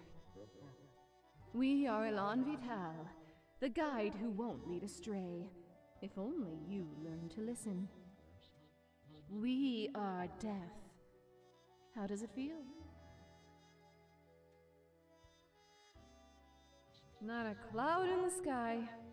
Have you forgotten what happened? Be seeing you, Reaver. It's a grim world out there. So, wie kann ich... Konnte ich vorher schon Hüte aufsetzen? Habe ich das verpasst? Damn, da gibt's ja sau viel.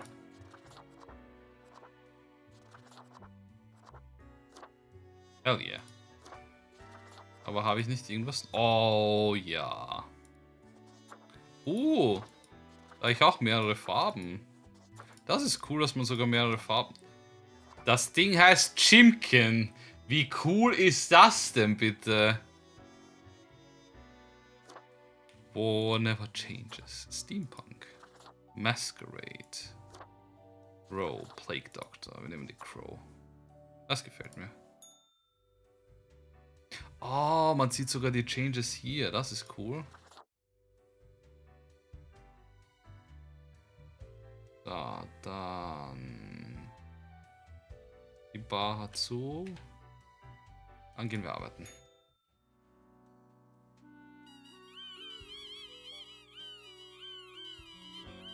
Geht mein Geld automatisch mittlerweile ins Schwein?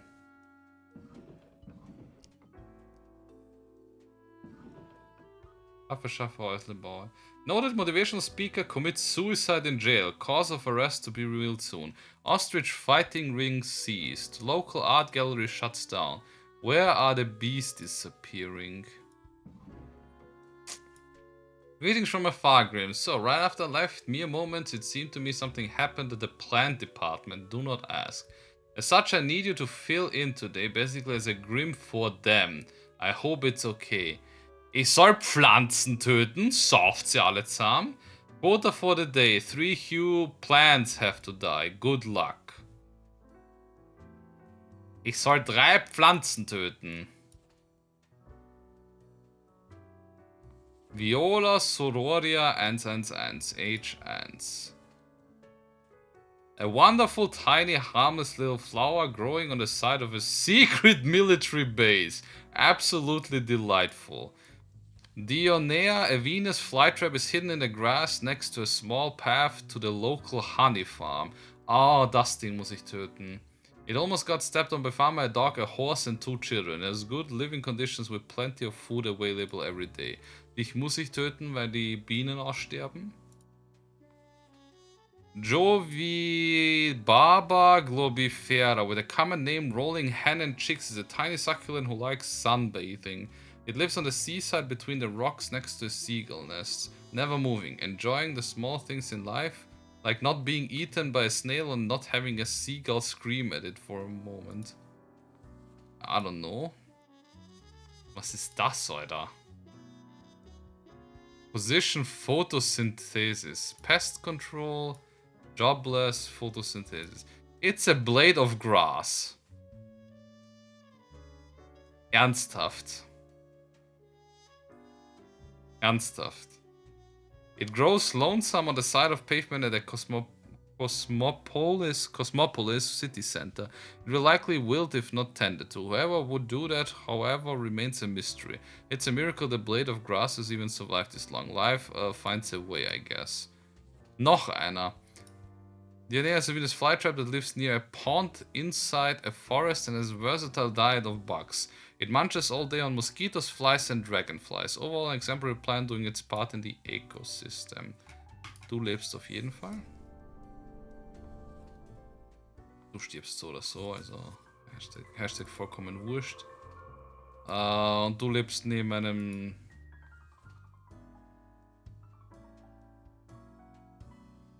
Achso, dich töte ich sowieso. So, wen von den beiden töte ich? Töte ich die schöne Pflanze, die bei einer Militärstation lebt? Oder töte ich den Kaktus, der neben einem Möwennest lebt, aber ihm Möwen am Sack gehen? Vor allem, er ist 14 Jahre alt.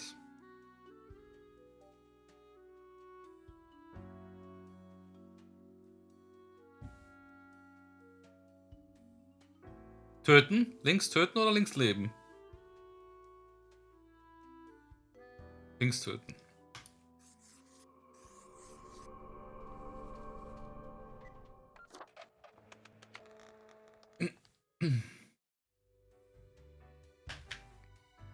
Da schauen wir mal, was er Neues hat. Friend, your visit's like the sun. Regular. And warms the room. Das ist nett. Grim Cape. This dark cape is a classic attire finding grim deeds. It's pleasantly warm while offering protection against wind and rain. The lethal obliterator is used to remove grievous mistakes, meaning it erases whichever mark you made on a profile. One use only. Kauf ich. Avast! This tale is beyond reproach. We were sailing the high seas when we found a shipwreck full of these off the coast of the wild wakes. 'Twas power to erase even the most dreadful of mistakes. Used it to erase one of my risky love letters. And you know what? Never heard from the love interest again. Amazing little thing. Weil ich habe einmal schon einen depperten Fehler gemacht. Und wenn ich das so quasi als Notfallding habe, ist das gar nicht so schlecht.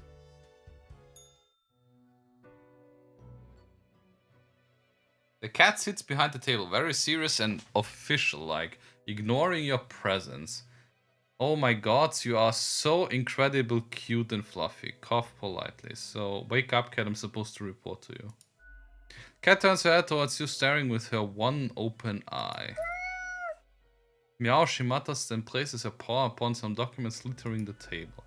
The cat repeats a sequence of contented meows. She then curls back into a ball and closes her eyes. Hey cat, I bought you a gift. Give her the rubber gerbil. Komm aus der Gefängnisfreikarte, ja. Nein, ich geb der Katze doch nicht das Ding davon. Okay, so it's going to be like this every day. See you tomorrow, I guess. Cat has already resumed ignoring your presence. She purrs softly. Meow, she declares as you make your way out of the door. Ich wollte gerade sagen, kriege ich kein Geld? Wäre aber eine Frechheit. Ich finde es nur schade, dass ich keine Münzen mehr ins Schwein einwerfen kann.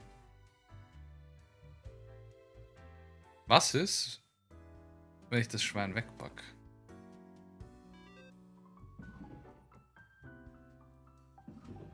So, das Wups packe ich. Oh, ups, nicht Wups. City Council brainstorms ideas to turn Cosmopolis City green after last blade of grass in city found wilted near sidewalk. World peace talks restarted as negotiators across the globe, surprised and moved by mysterious deliveries of violet bouquets. Na schau. A farmer found a reason of the bees disappearing. Carnivorous plants. Perfekt. Das lief sogar sehr, sehr gut. Und dann...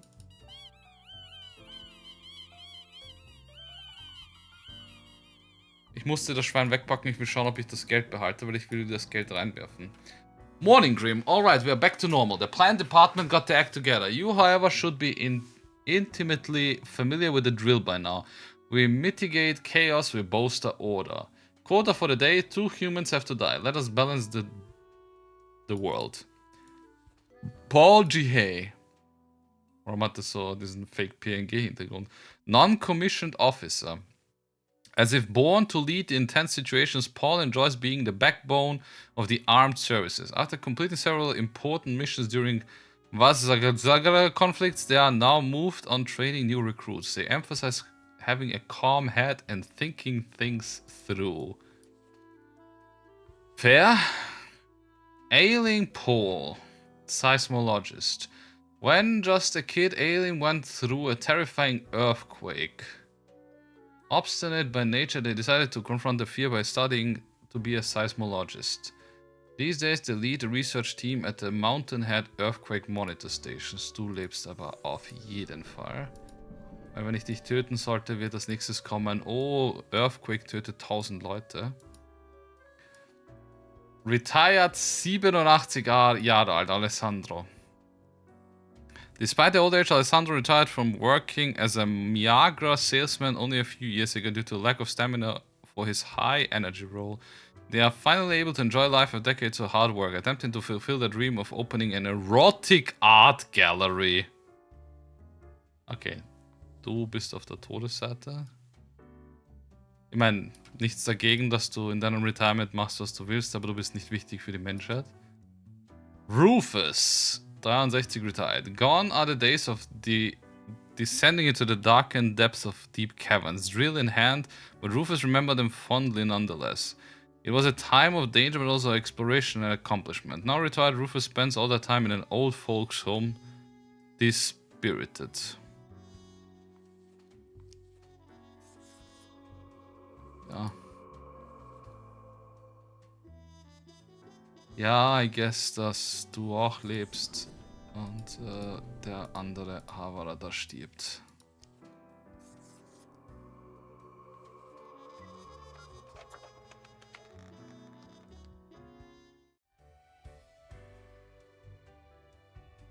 War ich hier schon unten? Ah, Nein. perhaps ye require a delightful gift for a significant friend. Cat Ears brauche ich nicht. Da habe ich immer noch keine Ahnung, was es genau tut. Und das ist mir viel zu teuer. Ich warte auf irgendwas Cooles.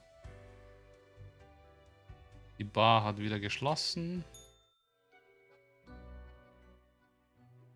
As you enter, the cat paces around on the table as if annoyed and irritated. Meow the cat notes while casually twirling around on the spot, pawing at the tail. Hey cat, I bought you a gift. Soll ich hier den scheiß Radiergummi geben? I'll take this to mean that I'm doing well. Still not sure this is a valuable use of my time. Later cat, I'll be back tomorrow. Was sagst du? Soll ich hier den Radiergummi geben?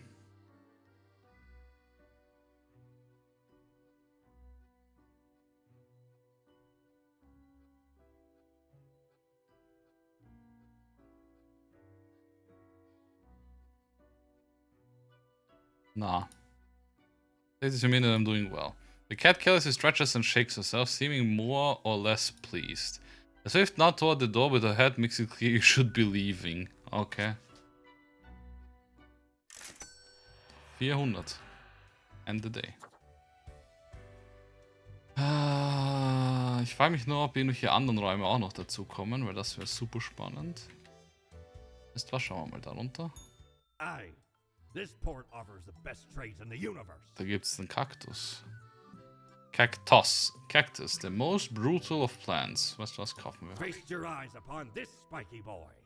Ye wouldn't believe how long I searched for it at the exalted land of cacti. Just to get me phalanges on one of these. Finally unearthed it at the White Desert of Mub. It did not start there, however, you see. 'Tis a traveling cactus. Ye never see it move, but boy does it get around. Alter. Ein Kaktus, der sich bewegt.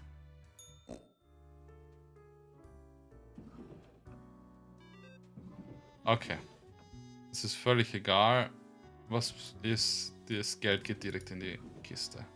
In Sparschwein. Many lives saved as dedicated researcher warns Cosmopolis City in the nick of time. Science community calls to increase funding of the Mountainhead. Lives will be saved. Fire at the Asterium Assisted Living Facility claims 1 life.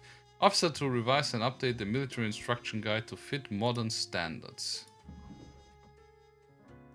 Da ist eins rot, sehe ich. Morning Grim, I see your hands will be kept mighty busy today. Tragedy and catastrophes happen. More often than anyone would prefer, yes? Yet, in the very end, it is all fair, is it not? Quota for the day. 4 humans have to die. Spare anyone with a medical background. Well, no time to waste. Get thee to it.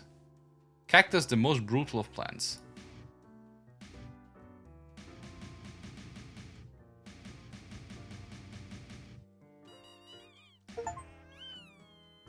What does the cactus say? Get the cactus to meow?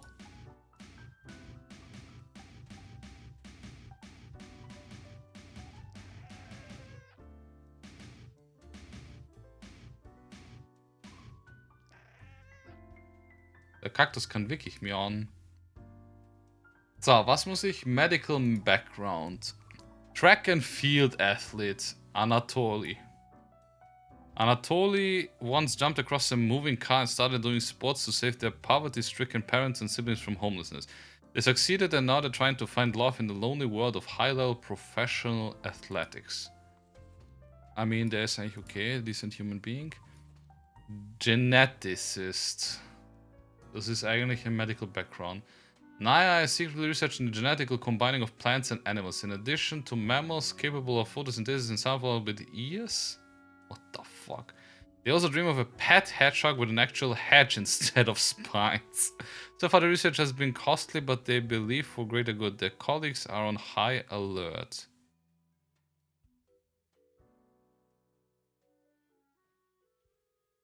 Ist das ein medical background? Eigentlich schon, oder? Genetik?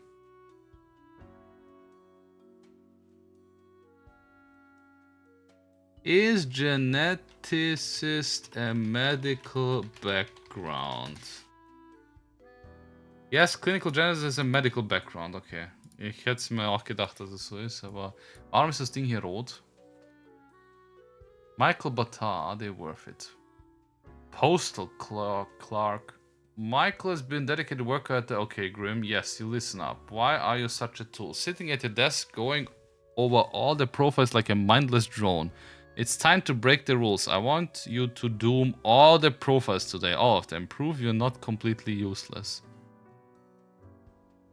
Damn, da gibt es also auch so eine Plot-Story wie in Papers, Please. Ich bin mir noch nicht sicher, ob ich jetzt schon die Rebellen-Route gehen will. Anita Lee, Fearless Intrepid Paramedic. Ja, es ist egal, was steht, du musst leben. Genauso wie du hier leben musst. Au. Gut, im Endeffekt habe ich dann das ignoriert. Das heißt, ich gehe die normale Route dabei einmal. 4 müssen sterben.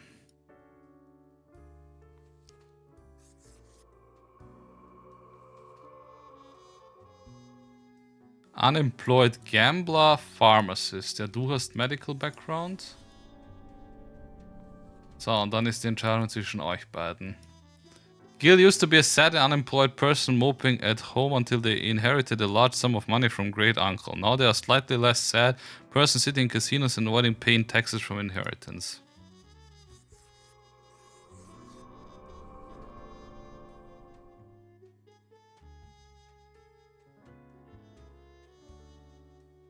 Ich habe irgendwas verkackt, oder? Oh, ich habe hart was verkackt. Scheiße. Gut, dass ich den Radiergummi noch habe. Ich muss 4 Leute töten. Oh, der Radiergummi wird nicht reichen.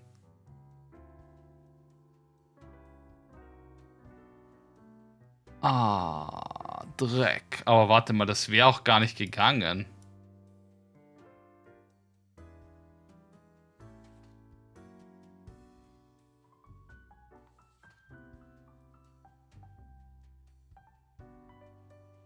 Das wäre sich auch gar nicht ausgegangen.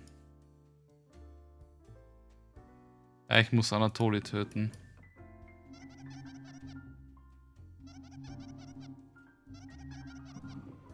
Hä?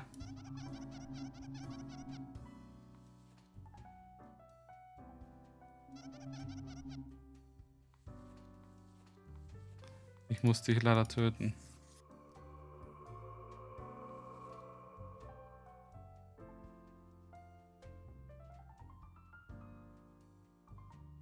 Wir haben alle 3 einen Medical Background und die 3 nicht.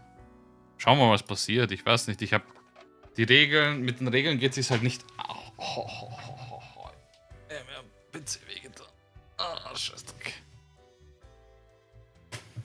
Ah, mein Knie.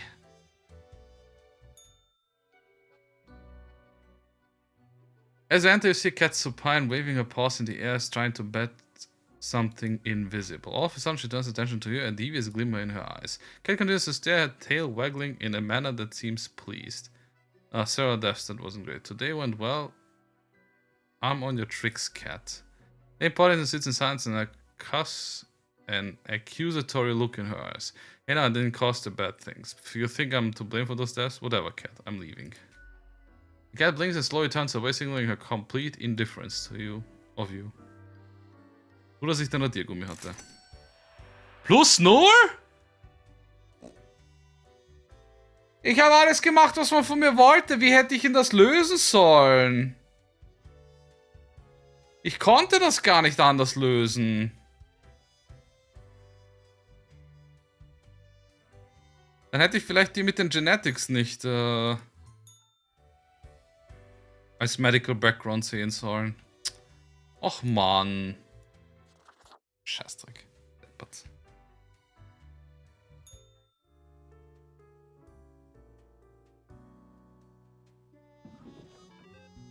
Meet young Anita, the medic who saved many lives after the recent earthquake. All thanks to the warning from Mountain, they exclaimed before scurrying away. Tragic demise of Anatoly Azarov. Read the full story here. Miniature, fast-breeding hedgehogs with poisonous spines are eating everything. Okay, ich hätte sie töten sollen. A flood of unprescribed medications led to an increase in poisoning, overdoses, and deaths. What the fuck? Will axolotls finally provide the solution to regeneration? The The solution to regeneration the medical community is searching for. Okay, jetzt habe ich. Ach so, das Ding ist nur am Wochenenden offen, deswegen. Good day, Grim. The world is a wondrous thing. You would not believe what I have seen out here, even within the ruins. Now, would you kindly try to help out the survivors of the turmoil of yesterday? Quota for the day. 3 humans have to die. Spare any students. An unforeseen logic guides our hand, but a logic nonetheless. Trauma surgeon. Jazeera became a trauma surgeon to help people, and because the job is intense, as they've gotten older, they have started research into possible avenues of regeneration and limb regrowth. When not at work, they enjoy walking the dog and reading graphic novels. 3 Leute muss ich töten. Student. Die muss ich am Leben lassen. Haben wir noch Students?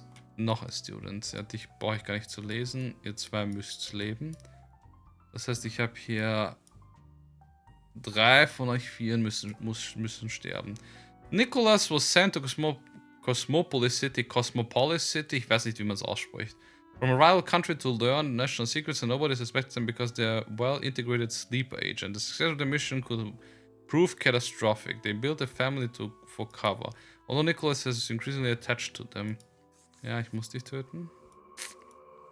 Veteran. Andreas is traumatized veteran of Marisola Peninsula conflict, now living on the streets. They are very good with animals and a staunch vegetarian, even while being in the rough. Sometimes one has just seen too much suffering and death. Supermarket cashier. Lorenthal is a full-time cashier, and they've embraced the grind with a will of steel. The beacon in darkness is space exploration. Lorenthal supports every act taken towards space, and they even take cosmology astronomy class in the community college with the hope of one day contributing to the cause. Gut, ich kann nicht töten. Das heißt, einer von euch beiden muss dann noch sterben.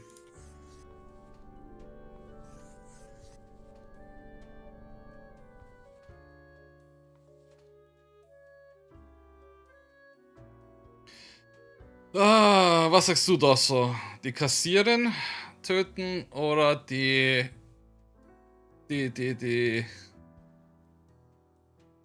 na, wie heißt's? Surgeon. Mir fällt ja das deutsche Pendant nicht rein. Sie versucht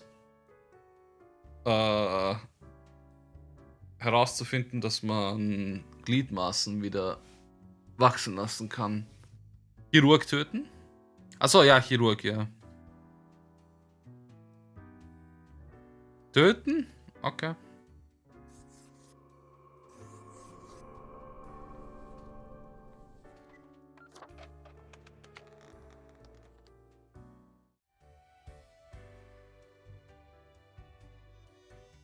Ahoy, matey! Was ist das? What can old Mortimer offer ye today? Anpu, god of death, mummification, embalming the afterlife, cemeteries and tombs, and the protector of the underworld. This hound really gets around and grants you a stunningly canine visage. Eye of Anpu. Ever been to the land of dunes, ye scallywag? There be ancient civilizations under the sand sometimes. Once I dug out this particular golden icon. All while I was digging, the bowels of the world eater rang in my ears. But I persisted. Dug until me fingers cracked. No stopping. Till the riches were secured. Ah, 'tis truly a wondrous thing. Turns your own head into a jackal's, it does. Okay.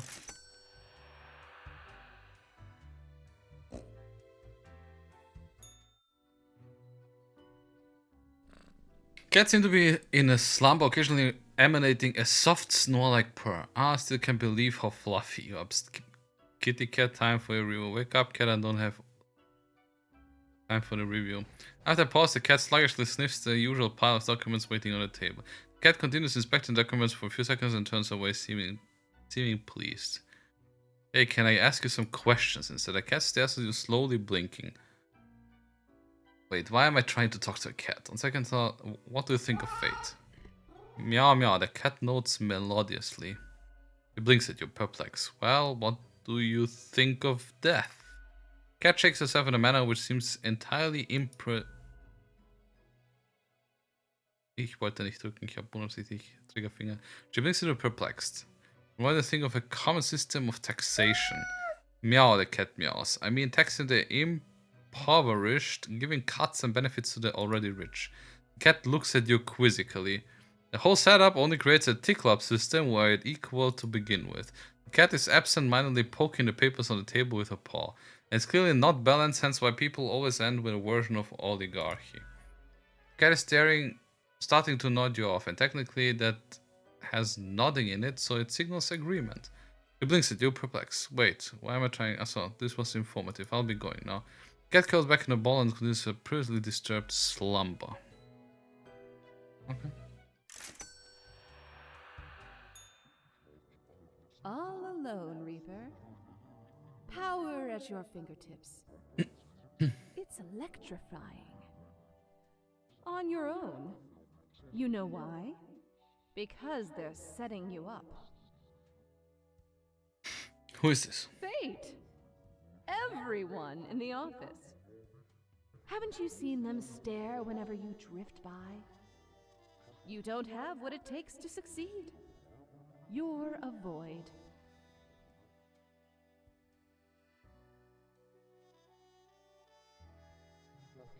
I am. Keeping you on your toes, right? It's necessary. Eyes like a lighthouse, Reaper. Watch your back. Be seeing you. Okay. So, was habe ich gelootet? Ah, das ist Anpu. Ah, der Jackal ist cool.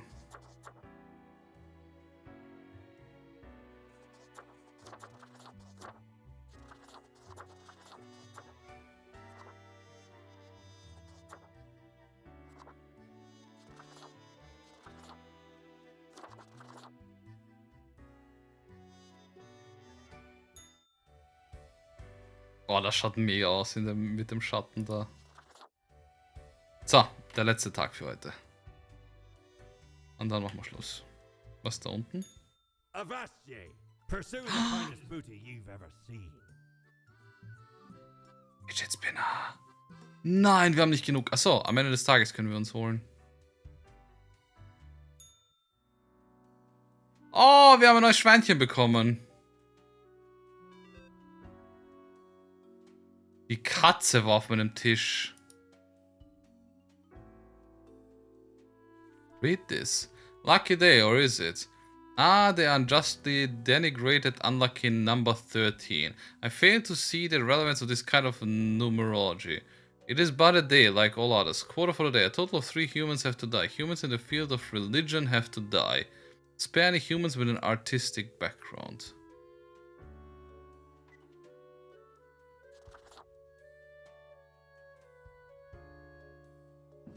Ich kann nichts machen.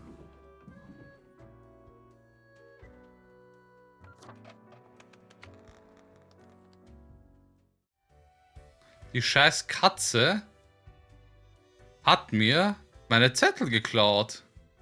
Und ich kann jetzt kein Geld machen und ich kann mir den Fidget Spinner schon wieder nicht leisten. Alles zusammen macht mir gerade Kopfschmerzen. Ich check nicht, wie ich das True Ending bekomme.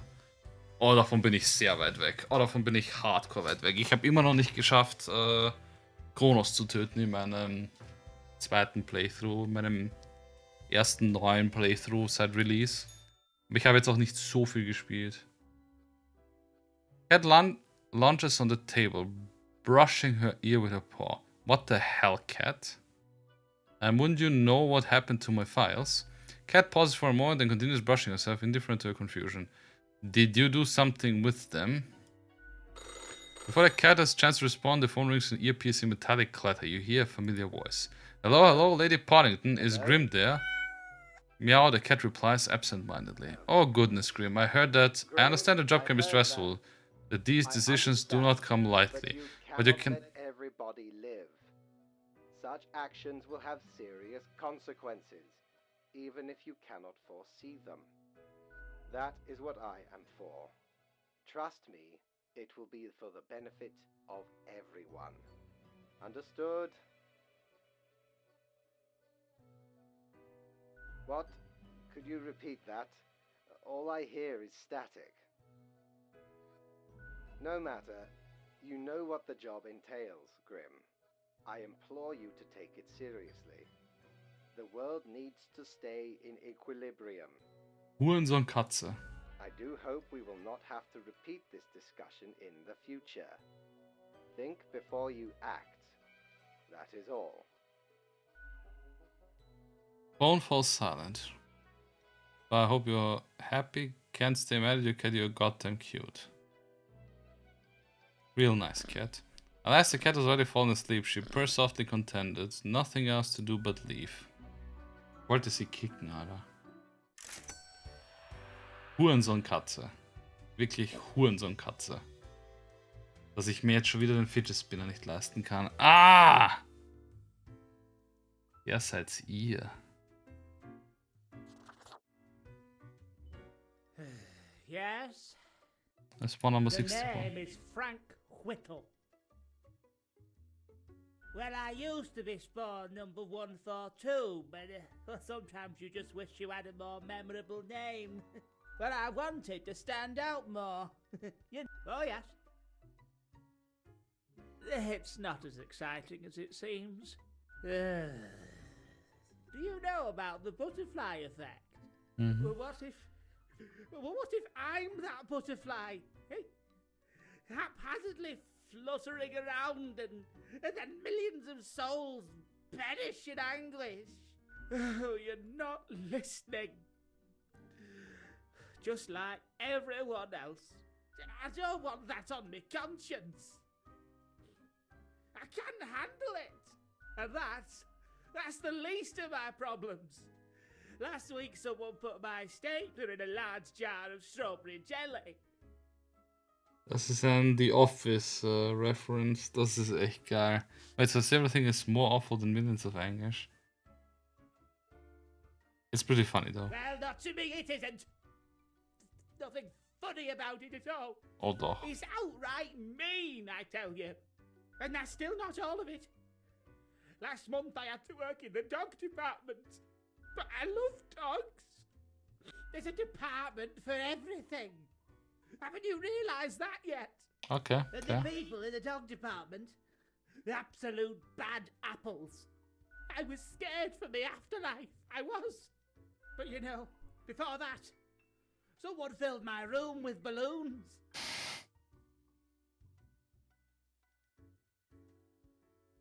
Oh yes, they do. I have an inkling it's the one they call Lance Thrasher. Yes, and people keep telling me how great Lance Thrasher is, how fun they are to hang out with, how awesome they are, how amazing, how they tell the best jokes and get into the craziest shenanigans. Frankly, I don't understand what's so special about Lance Thrasher. So, I thought I had to let them know. I walked straight over to Lance and I told them that I don't find them riveting and I don't particularly care about their lame jokes. But then Lance just said, keep it real, and then went on to do a handstand on their desk. Everyone in the office started chanting their name. Lance, Lance, Lance, Lance. What a legend. After this, they started making my life miserable.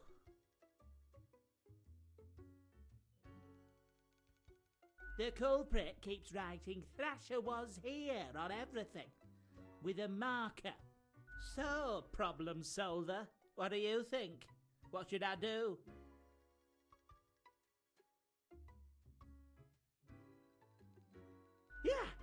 Yeah, I should. Wait, what? That seems a little excessive. You know what? I'm good now. Thank you for your insights. Aber mittlerweile schon sehr viel gemacht, inklusive einen 32 Heat Run, aber irgendwie gibt es keinen Hinweis auf das True Ending. Bei Hades 1 war ja das True Ending einfach nur ganz oft gewinnen, glaube ich. Bin mir gerade selber nicht mehr sicher, wie das True Ending zum Freischalten war, weil es ist doch länger her. Schaut aus wie ein Elf, oder? Accentuate the morphological field. Some reclassification of the framing stratum. Ah, I should have known. Scaffolding of the antediluvian complex. Oh, maybe. Aber bei Hades 2 wird es ein bisschen komplexer sein, weil du hast ja oben und unten. Wahrscheinlich wird es in eine Kombination sein, du musst oben und unten irgendwas machen, damit... Aber ich habe absolut keinen Schimmer darüber, weil ich bin nicht einmal ansatzweise in der Nähe von dem Ending.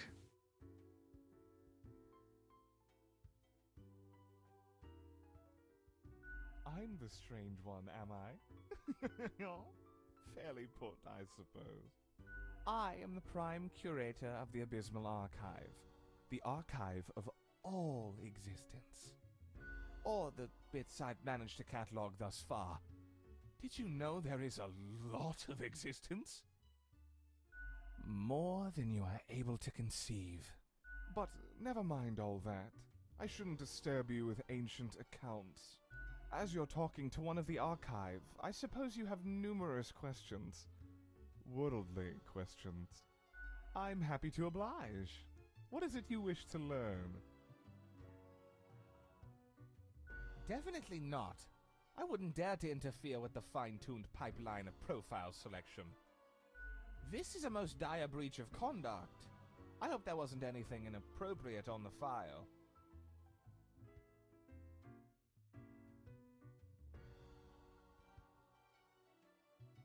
Most terrible.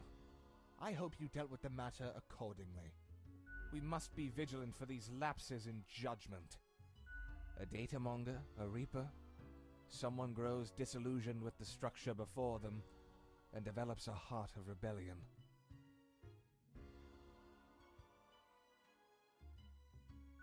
It's not as simple as you imagine.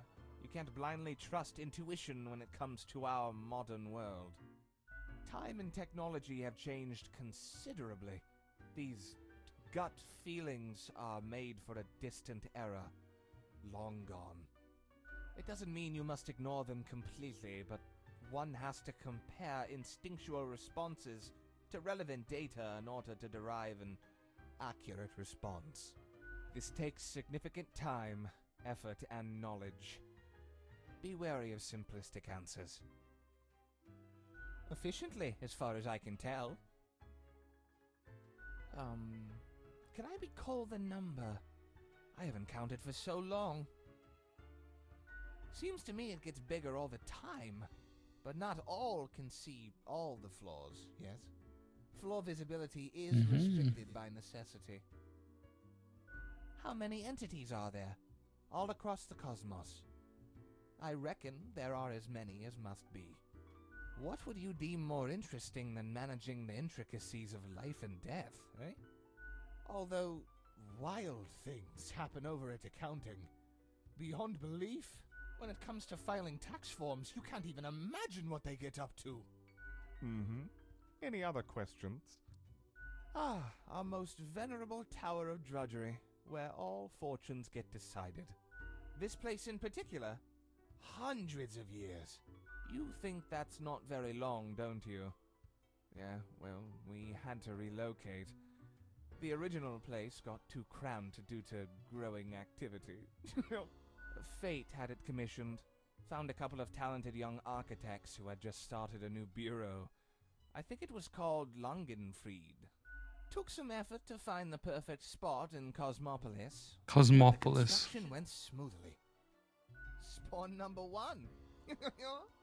They're not around anymore, though. Meticulous at first, but grew rather erratic over time. So fate had to fire them. Straight into the sun! Lol.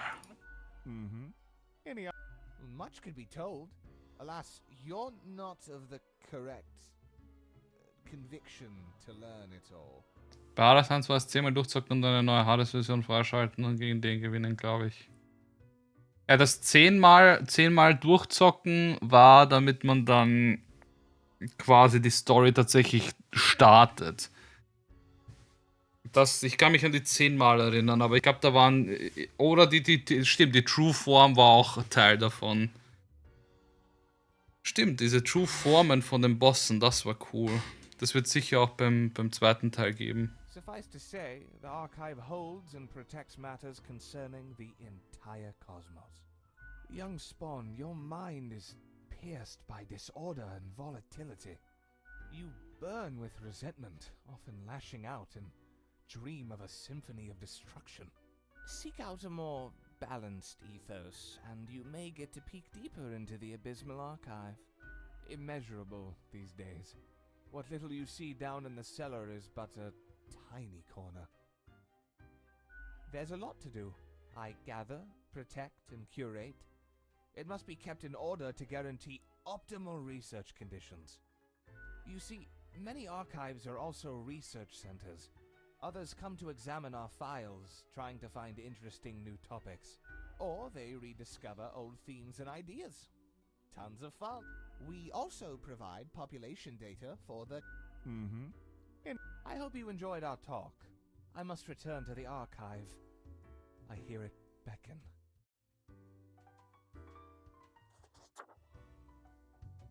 Why, hello again. The den is always glad to see you. 2 weeks down and you're still kicking. Well done. Say, I've been thinking, and I was hoping you'd explain it to me, the process.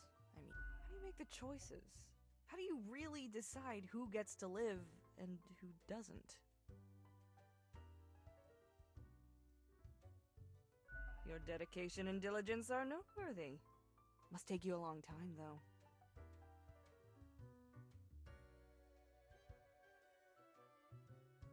Yeah, unless mistakes are made somewhere else. Never mind me. I simply ain't one to trust a chain when I can see the other end. Okay, then another question I've been pondering about the process. Das ist eine geile Aussage, darüber habe ich noch nie nachgedacht. Can't trust a chain when you can't see the other end. Man kann wirklich einer Kette eigentlich nicht vertrauen, wenn man nicht weiß, wo das andere Ende davon ist. Do you think about the people after you've made the decision? Or do you forget all about them after it's done? Heck, that's bleak. You've lost the connection with humanity. Doesn't all of it make you anxious? Sure makes me, and I ain't even the one choosing. Yeah, I don't think I could handle the pressure. Gazing upon the decision tree, how it branches out across infinity, across space and time. Anyway, this has been enlightening. Thanks for the answers. Anything I can get you? Fate's cat? She's an adorable furball, ain't she? Always skulking around in search of mischief.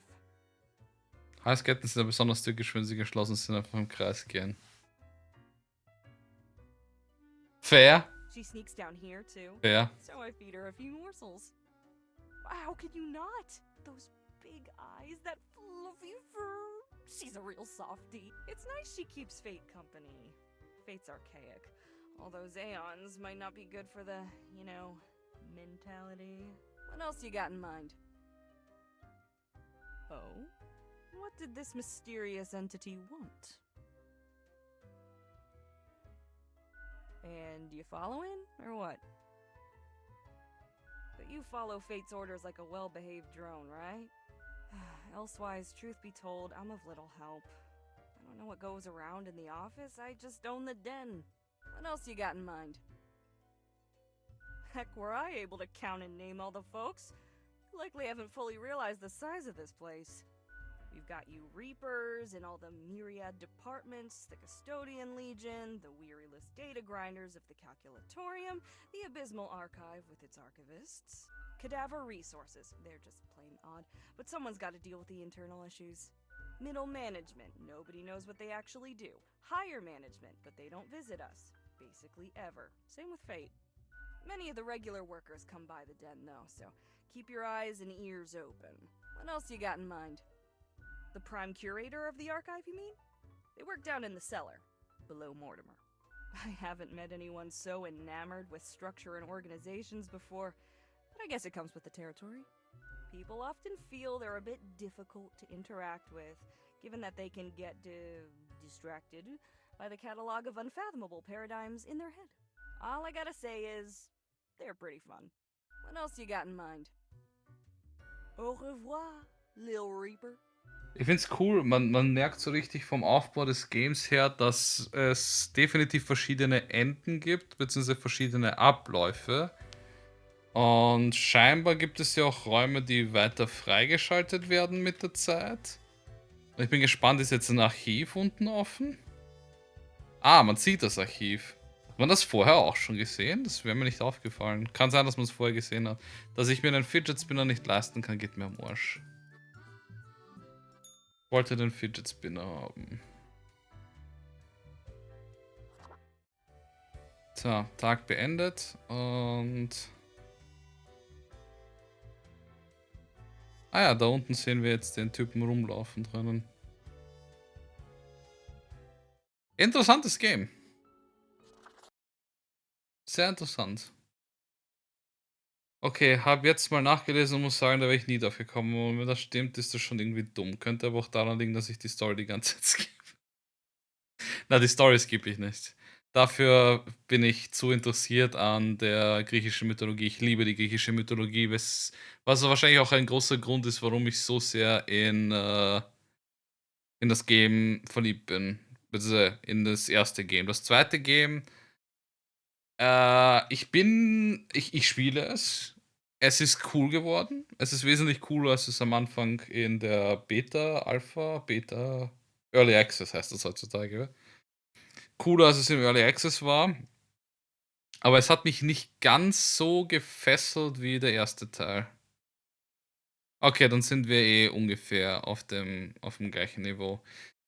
Ich meine, bei meinem Early Access Playthrough hat es mich schon ein bisschen mehr interessiert als jetzt. Jetzt lese ich quasi dieselben Sachen noch einmal. Ich habe den großen Teil der Dialoge vergessen. Ich weiß grob, wohin das Ganze führen wird. Sie haben natürlich hier und da ein paar Sachen geändert, umgeschrieben. Aber ja, es ist nicht ganz so geil wie der erste Teil.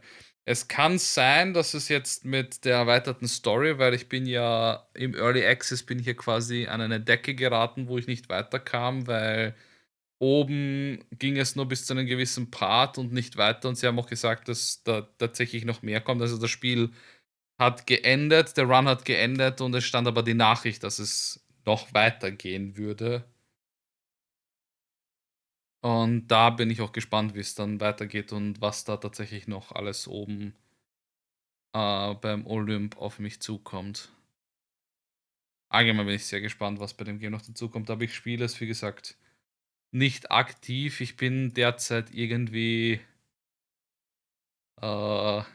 ich suche eher irgendwas Kartengame-mäßiges. Deswegen spiele ich derzeit, wenn ich irgendwas auf Stream spiele, hauptsächlich Hearthstone. Sonst spiele ich nichts anderes gerade. Weil ich irgendwie auf nichts anderes großartig Bock habe. Beziehungsweise ich will eigentlich irgendwo chillig einfach Karten rumspielen und nicht angespannt irgendwas Actioniges spielen. Auf jeden Fall ziemlich nettes Zeug, zumindest bis zu den Credits. Bin ich wirklich noch gespannt, was mich alles erwartet. Jo, wie gesagt, sorry für den super späten Stream. Ich bin hardcore weggepennt und habe im Schlaf den Wecker abgedreht, habe ich nicht einmal gemerkt. Aber war nötig und wird noch nötig werden. Aber wir haben was Neues, Cooles. Ich habe das random, als ich aufgewacht bin, habe ich durchgeschaut, was wir spielen könnten. Und habe das gesehen, dass ich das mit Tod habe gesehen, dass es irgendwas Chilliges ist. Und ich habe definitiv was Chilliges gebraucht. Und ja, schauen wir mal morgen eventuell, wie es weitergeht. Ich wünsche euch auf jeden Fall eine wunderschöne gute Nacht, einen wunderschönen morgigen Samstag und Feiertag.